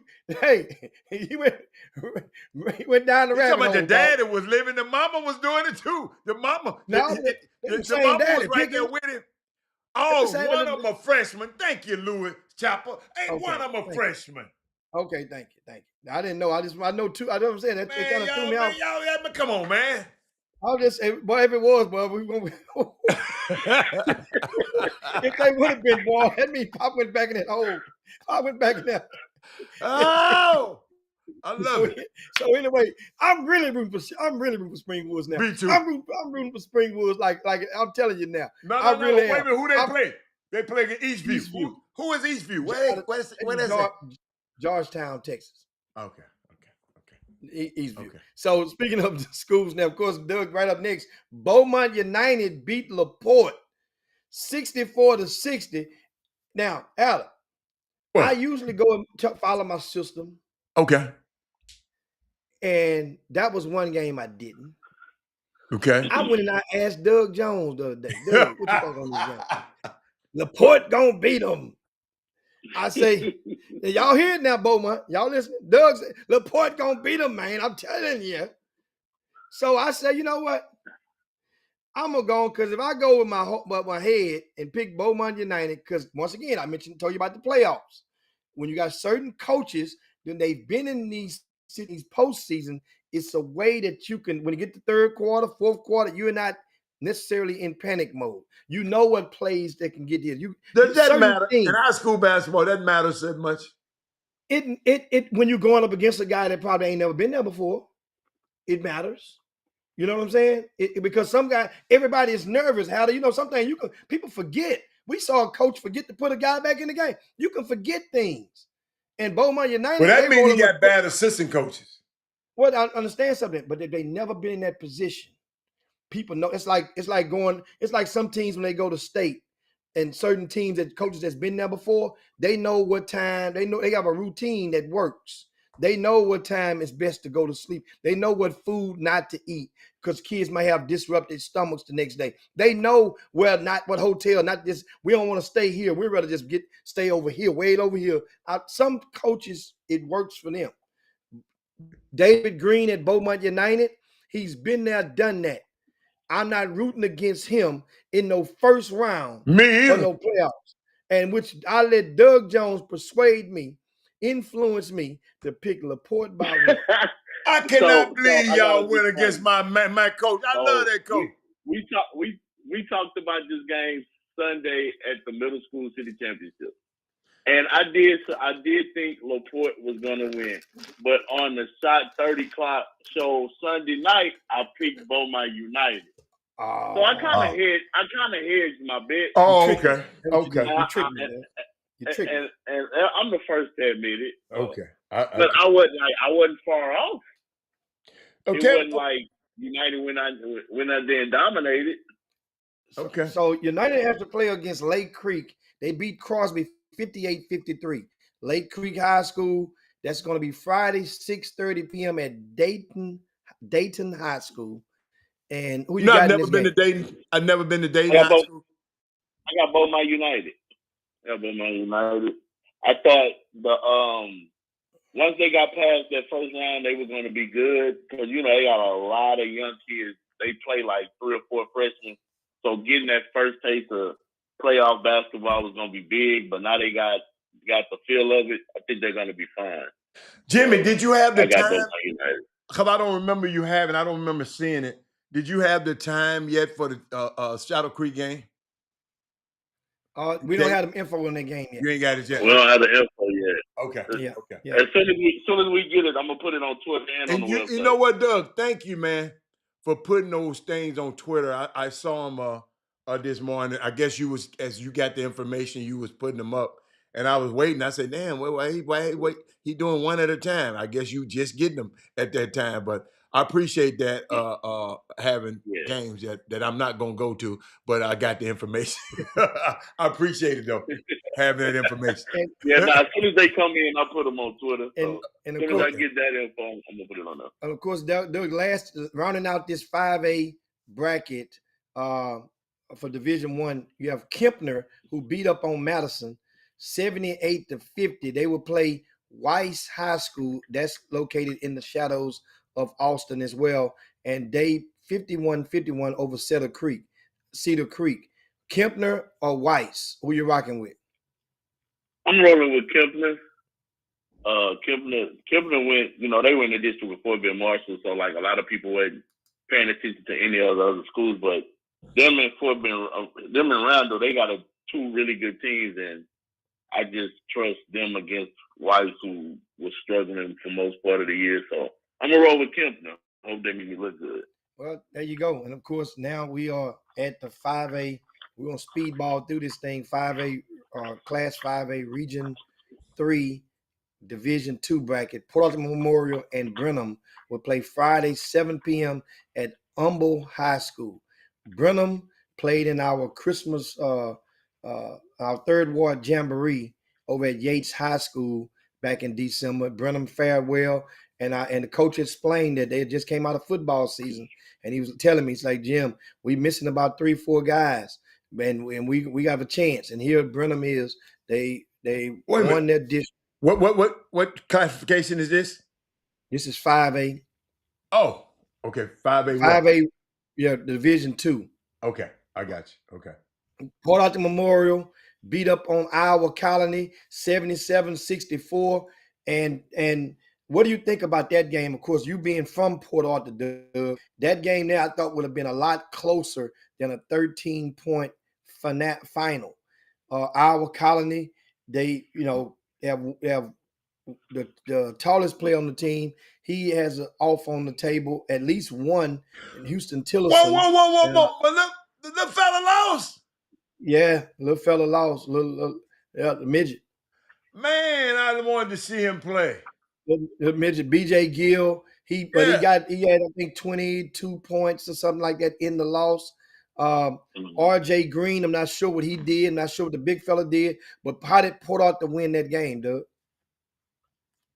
Like, honestly, when Port Arthur's playing well, they're just as talented as any team in the region. They got length, athleticism. It's just getting them to play hard all the time. So I wasn't surprised that they won. And from what I was told, because I wasn't at the game, they could have easily won that game by 30 last night. How much they dominated. Wow. And that's from multiple people. They went up 18, kind of let they put off the gas.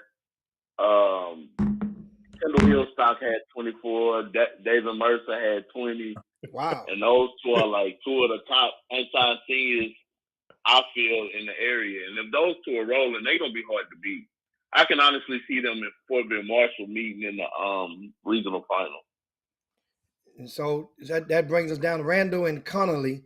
Randall was a new school you just talked about. They won state in football. This school has only been open about what 2 years, I think. And some of those football players are now on the basketball court. They find themselves in the second round after beating Wall Trip 71-52. They will play Pflugerville Connolly in the second round. And who you got in that one? I'm rolling with Stephen Woods, man. And Woods, I trust. I think he's gonna get those guys prepared to take Man, the win Stephen on Woods Friday just night. win, man. God, I forgot about him at Randall. Yeah, Stephen Woods, and it's funny because Stephen Woods is going opposite. The coach at Connolly is used to be Ronnie Courtney's assistant coach at Texas Southern University and at Willow Ridge High School, Coach John Howey. So Coach Howey is over at Connolly High School and will play Randall in the second round. So that means I'm quite sure that he worked in Fort Bend ISD, as did Coach Woods. So Coach Wood has been there before. He's got a lot of experience. But both, Coach Howey has been there a little bit more than Wood. Well, he's been to the mountaintop. As the head coach? Well, not the head coach, no. Okay, then. Say no more. No. Yeah, but you're right there on the side of Coach Courtney. You get to, he has you have his ear, and that's what Howie did. So that was a good thing. And Okay. Howie is so you stand up. So that's gonna be a good game to see. Now, Barbers Hill in Montgomery. Speaking of a first round game, Barbers Hill 62-50 over Friendswood. Friendswood was ranked. Both teams are state ranked. Okay. That's a rare for a first round matchup, Adam. One of the very rare first round matchups of two state ranked teams. And Barbers Hill came out on top. How did that happen, Doug? I was at that game for those who go look at the detailed recap in the VIP section. But it was a tough game. Barbers Hill really pulled away. It was like was played in like an 8 to 4 point range the whole game. Barbers Hill pulled away in the fourth quarter. They hit 15 or 16 free throws down the stretch to put the game out of reach. But Aiden Williams played really well. They Charlotte played well. And Dylan Baker played well for Friendswood. He just ain't get enough help. Sophomore Chase Richardson really didn't have a good game. And they just made more plays and pulled out the win. It was a good game, though. So I noticed in your recap that's in the VIP news on rcsports.com that I looked and I saw the kid from Friendswood, their tallest player, and I watched him about a week and a half ago against Angleton at home, and I think his name is Hinchcliffe. He was limited. Yeah, Luke Hinchcliffe. He was limited to like maybe 6 points or so. What did Barbers Hill do to contain him? He mostly played on the perimeter last night, which was interesting. I guess they were trying to pull Aiden Williams out of the paint, but he mostly played on the perimeter last night. Because when I went and watched Friendswood against Iowa Colony earlier this year, he had a really good game playing inside. But last night he was mostly on the perimeter. He shot about 4 or 5 threes. So I don't know what that was about. Yeah. So anyway, next I got a question, Jimmy, because I ain't seeing his name. Maybe I'd have missed something. Where's Crosby? They got beat in the first round. They lost last night. Yeah, they got beat. First round? Lake Creek beat them at Lake Creek. Yeah. Okay. So Crosby know where they at? They going to get some mothballs. That's where they going. I'll get the mothballs. They going to get some mothballs out. So speaking of course, speaking of Coach Howie and Ronnie Courtney, Courtney is the head coach of Thurgood Marshall High School. They beat Sturton as they was expected, 75-45, and they will face McCallum High School, won in overtime over Pflugerville last night. Big win for McCallum. Thurgood Marshall, you rocking with that game? Marshall. No specific reason. They probably one of the best teams in the state. That's all. So I got a question, Hannah. way back in the season, I think it might have been the season opener, or it might have been the Hoops Giving Classic, and Coach Kevin Sampson was at the game, and there was a clip that went viral when he was recapping. That was at the Texas Invitational. Texas Invitation, that's where it was. You're sure right, at the beginning of the season, before those events. And Coach Sampson had just witnessed Thurgood Marshall play, and he was marveled at the performance of Kevin Sargent. And Coach Sampson didn't call him by name, but you're not supposed to say a person's name before if they haven't signed a letter of intent with you. So he kept saying number 20, I think, or number 5, whatever his number was. He called his number. Hold up, Jimmy. Watch it, Jimmy. Hold up. I might have it for you. I don't know how many times over the years when I've come to a high school tournament in this part of Texas where, like this number 1 here, I think he had 31 tonight, but he's already signed with us. So I came to see him, but I saw a couple other kids. And even if we don't wind up recruiting them, I can tell other coaches about them. Like I said, there's a kid from Fort Bend Marshall here tonight, number 20. I don't know his name, but somebody should be recruiting that young man. So hopefully I can spread his name or one of these other kids' names and give them an opportunity. Sometimes had it for you. And so Doug Jones, when you a head coach, Kevin Sampson, who's just propelled himself over the last few years to the top shelf in the coaching ranks right now in college basketball. He's saw number 20, who's been identified. We've identified and confirmed. Sargent, Kevin right? Sargent is his name. He's an unsigned senior. Why haven't coaches bit on Kevin Sargent? I think, though, like after that, I've always been a fan of Kevin Sargent, so I reached out to a few coaches. But he's gotten some offers. I just think I don't know what he's waiting on, but I just think I don't know. Like, it's baffling because you always say you want productivity. And I'm not talking about Division I level. I'm talking D2, JUCO, whatever.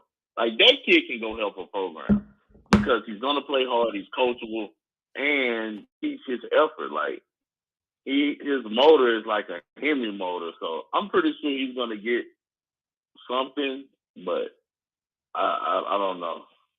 I got some breaking news too.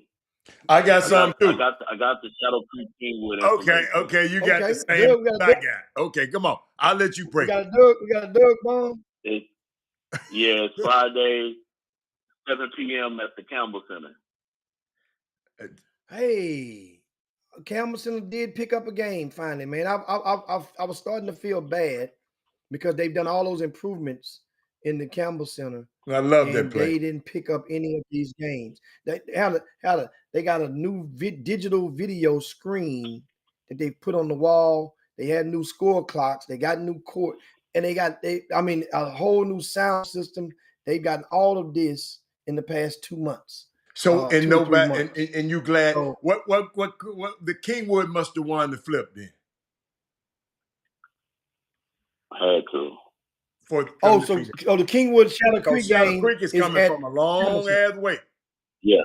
Yeah, Kingwood probably if I had to guess, like something you see something like that, Kingwood probably put up Campbell Center, and Shadow Creek probably put up just say Wheeler Fieldhouse. You know what I'm saying, or something like that. And they both flipped for those two, and that's how the outcome came. So I'm just guessing. That's normally when you see it like that. Because because it's me, I'm gonna tell you something.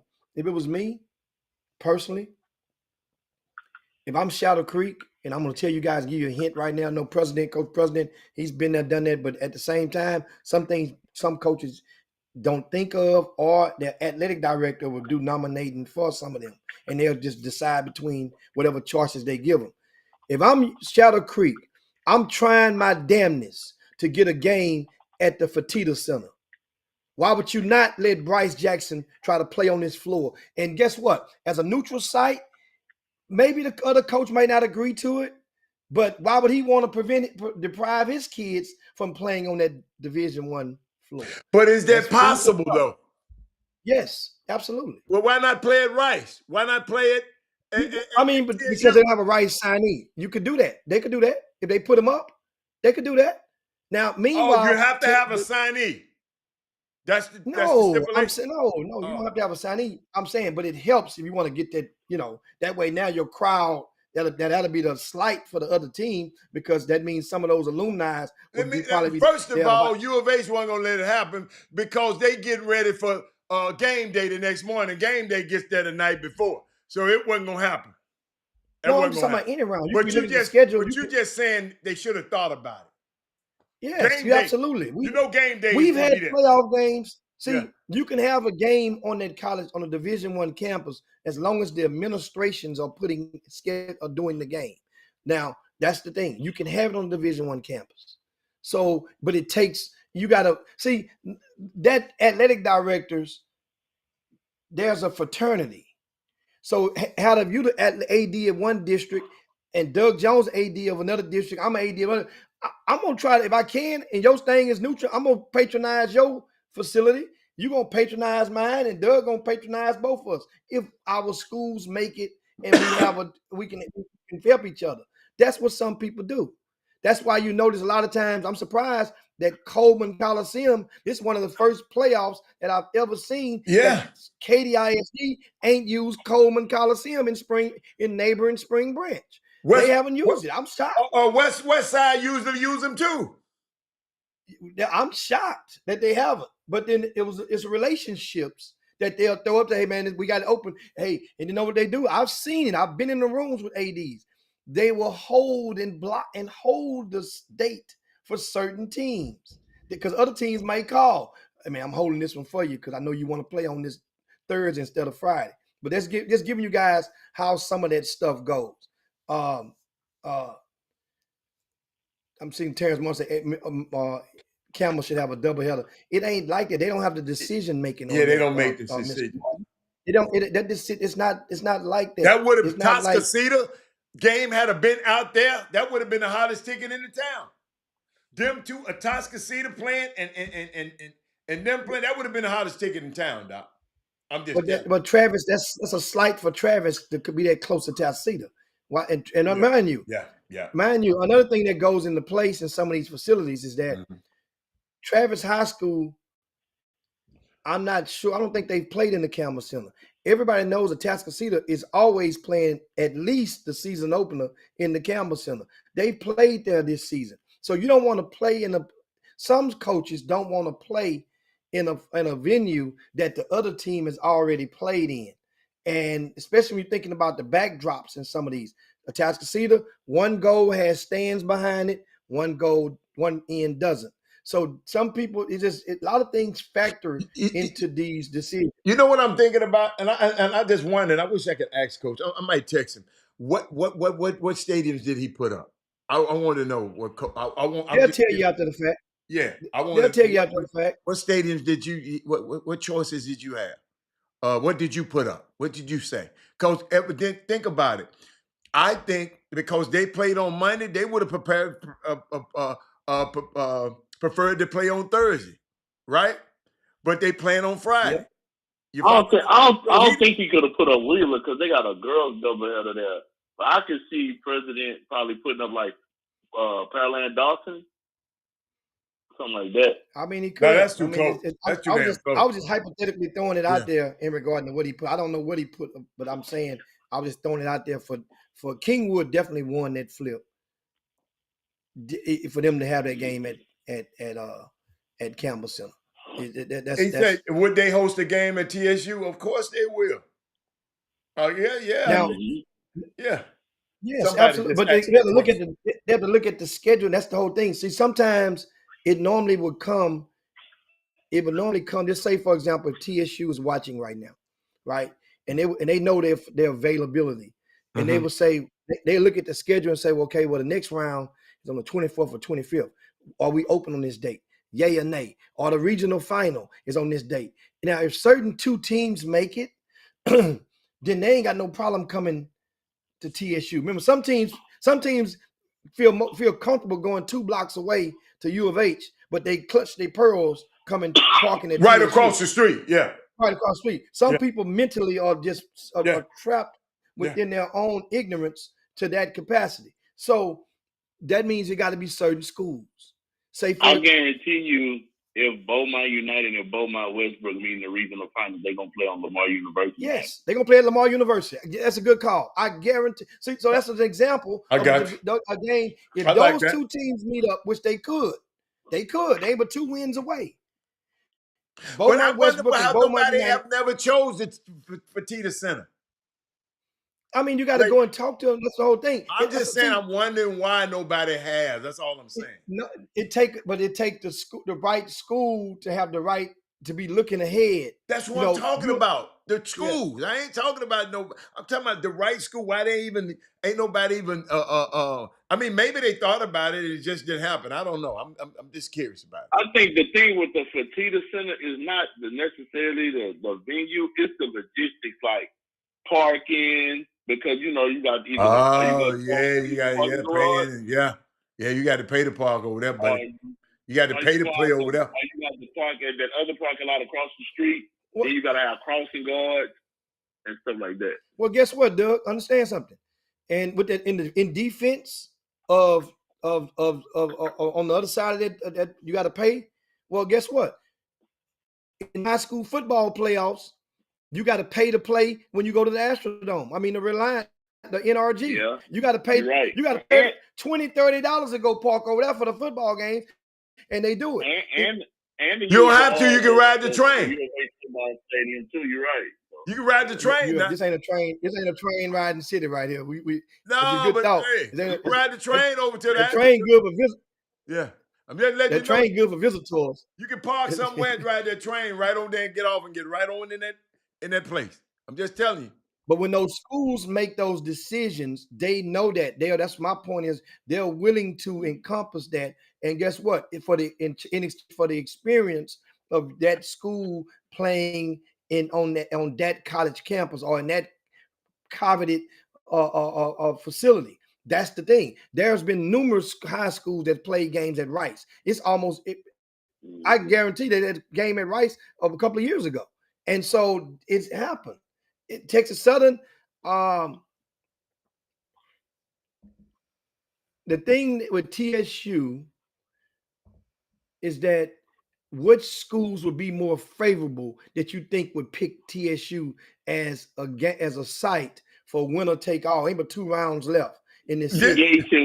Yates and Wheeler is not going to come to TSU, the 3rd ward, to play them. They were game at Delmar. Jimmy, I just got this, and I want to know: have you seen? Are you just talking? Andre Branch. Shadow Creek plays fundamental defense also. You must ain't seen them play. They got players that can, but we always assume some teams are more athletic. Other people playing better fundamentals than us. Shadow Creek plays better fundamental defense also. Evidently, you haven't watched them play. Yeah. Well, both of them play fundamental defense. Well, I know one thing. So how does that go? Kingwood and they're more athletic. Hold up, Jimmy. They got fundamentals with their defense, and they're more athletic. What? Hey, see, it kills me when people always want to talk about them other schools are fundamentally. Shadow Creek got fundamentally sound also. Yes. Yeah. So you're saying it's cold? You saying he talking cold? I just don't like when people say that. It's cold. I don't like. Yeah, I'm just telling you. Cold. If you see them play, you know they play fundamental defense. So I'm asking you. So is that cold? Because normally when somebody say fundamentally, saying it, so I know, but cold mean you're talking about Kingwood is an all-white team. They have one black kid on that team, I think. Yeah, but I'm just. So but they always, people always say that they're fundamental. Shadow Creek is fundamentally sound too. That's all I'm trying to make. I ain't trying to talk about no code. I've seen them play. They're fundamentally sound also. So where does the advantage lie? If both of them fundamentally sound and we got better athletes, guess what? That means our defense is going to be fundamentally sound and more athletic. How about that? That's all. That's all I wanted to say. Yeah. You know, it Yeah, just so it kind of gets me when people say that. That's all. Explain to me what you're talking about. You can't. Herb Baker just broke it down. Now we have understanding. Of course, Andre Branch, who's a legend, used to be former he's alumni of the Harlem Globetrotters. No, but I just nothing. I just had sometimes when people put stuff like the fit, I just feel it's just out of they just go watch them play. They fundamentally sound. They get down and guard their yard, and every time. So I mean, and they're athletically. So in defense, if you can do that, you might be pretty good. But Jimmy, let's get us out of here, Jim. Yeah, we got to get ready. We got to get ready to land this plane, man. And Doug, of course, so sorry you guys we didn't get to the Class 4A breakdown with Doug Jones. And Doug, we definitely any last comments before you got Doug before we get up out of here. Oh no, I'm good, man. I appreciate y'all having me. Okay, and so that's thank you, Doug. And appreciate it. Of course, guys, that's Doug Jones, and you go check out his recap. You check his recap out in the VIP news on rcsports.com. That's rcsports.com. Check Doug Jones out. Also on the front of that website, we have results for most of the games. Last night you have the brackets in there. Most of those brackets are populated and with the pairings, and we'll get the locations as we receive them, and that's updated on an hourly basis. And as you guys see, that website is your hub for playoffs, especially within Greater Houston teams. But we got to get up out of here. Thanks to all the ladies out there who joined us on the Chop Shop. Yes. Thank everybody who shared the show. Great combo. And as we can see, one thing about it, playoff time, it proved today that everybody is rocking and everybody's anxious to conversate and dialogue about these playoffs. And we're going to see how this thing's going to go. Be right back at you, of course, tomorrow. Don't forget, if you're in Houston, I'm back on the television screen on the Space City Home Network in about 20 minutes at 2:30 Central Time. You guys, and any of you guys that get in different cities, if you get the Houston Rockets on your Fire Sticks, that channel is the channel that you can watch me on alongside Todd Freed, and you catch my segment talking high school basketball. That's on H-Town High School Sports. That's the name of the show, and you can catch me on there today. And I'm thinking how I might. Yeah, I'm on there twice today. I'm on 2:30, and again, I'm on at 6 p.m. Central Time on that same channel. So if you miss me at 2:30, catch me at 6. And then once for the end, though, we'll see you again on tomorrow, right back at it. Well, high school playoffs out. It's on. It's on now. The way it's been on. It's been on, but the second round it's just interesting, man. And like I said, man, after Friday, what we got Thursday and Friday. Some guys playing, everybody playing on Friday. After Friday, half of the people who we talking about is not going to be playing anymore. And guess what? And on Monday we'll be able to talk about it. But y'all, that's why I'm glad the games is on Friday, because Saturday TSU is playing Mississippi Valley senior night, and it's alumni night. Herb, make sure you get there home night, and make sure you call Kevin. Make sure all the people you know get in touch with Kevin Allen at the school so he can make sure they have their complimentary ticket. And it's okay. But I can't wait. I can't wait, TSU. We got to get both of these wins. We got to get out of the mass unit. The women, Jimmy, the women went up there and got we ain't talking about it. They was undefeated, and they done went up there and got their head tore off twice on the last trip. And Jimmy, it was a house of cards. It just fell out. But I mean, and now guess what, Jimmy? This is what I keep telling people. The game is all right. How you respond when you get hit in the mouth? How you respond when you get hit in the mouth? So I can't wait. I'm super excited. I wish I could be at two places at one time. Jimmy, what time are the games at the doubleheader? What time Which is the one? doubleheader at Del Mar? Oh, that's 6 o'clock on 6 Friday. o'clock. That's on Friday. Bel Air Cinco Ranch, 6 o'clock, and what's- then at 7:30 at Del Mar, you have Atascocita and Travis. So it's 7:30. So okay, it's a quarter. How quick I get out of the Shadow Creek game? I just go down 45 and try to see. I can see the last few minutes of the game. That man said could be worse. You could be PV. Hey man, we ain't talking about PV right now. Yeah, I know Jimmy ain't. Jimmy used to always have something to say about PV. Boy, you ain't said. You've been really quiet about old Prairie View. And I know you're people coaching team. But man, you can't just be like that. You've been quiet. Even Doug. Even Poe Doug said, man, we just ain't good. And sometimes we just ain't good. They lost their leading scorer, Haller. Give them a mulligan. I know. Guess what? They lost their leading scorer. And guess you what? just told me yesterday injuries don't matter. Hey, at the end of the day, because you picked the rest of those guys. So you just guess what? told me. Guess what? I told you my little fella was getting treatment right before up until the game started. I don't care. And Jimmy, he wasn't the leading scorer though. I mean, he is the leading scorer. I'm sorry. Yeah, he's the leading scorer. So the leading scorer matter. I'm saying PV lost their leading scorer for the whole year. I know. Back in November.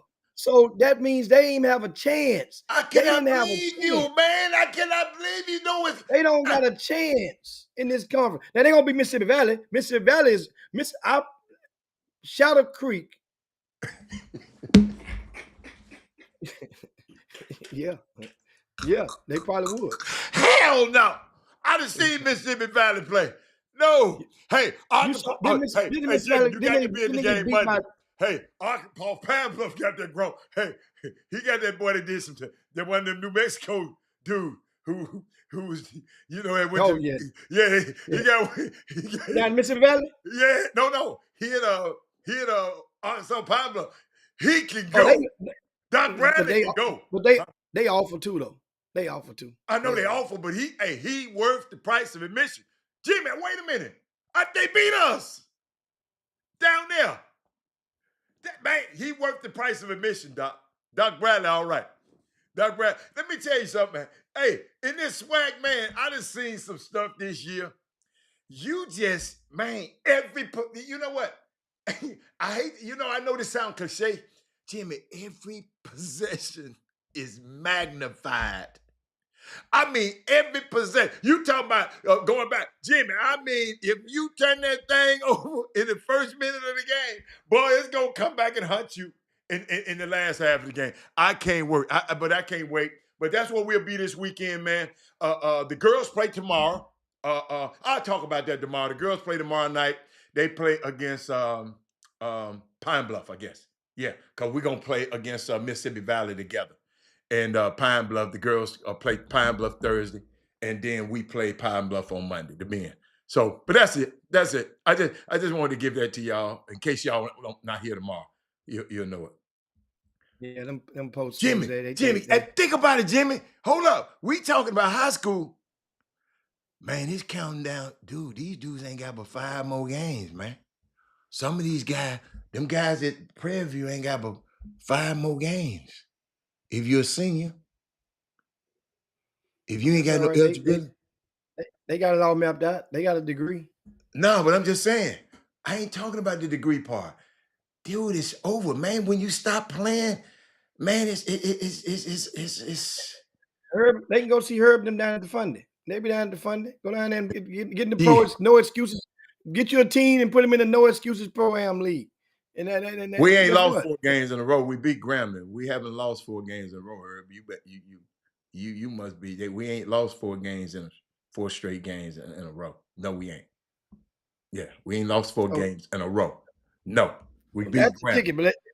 But we out here. On down, time to slide on down Dino's back, man. Yabba dabba do this thing. Make sure you guys share the show and we're out the door. Once again, go to rcsports.com. Check out a lot of those playoff pairings and pick your Prince's brackets and we're right back at you, of course, tomorrow.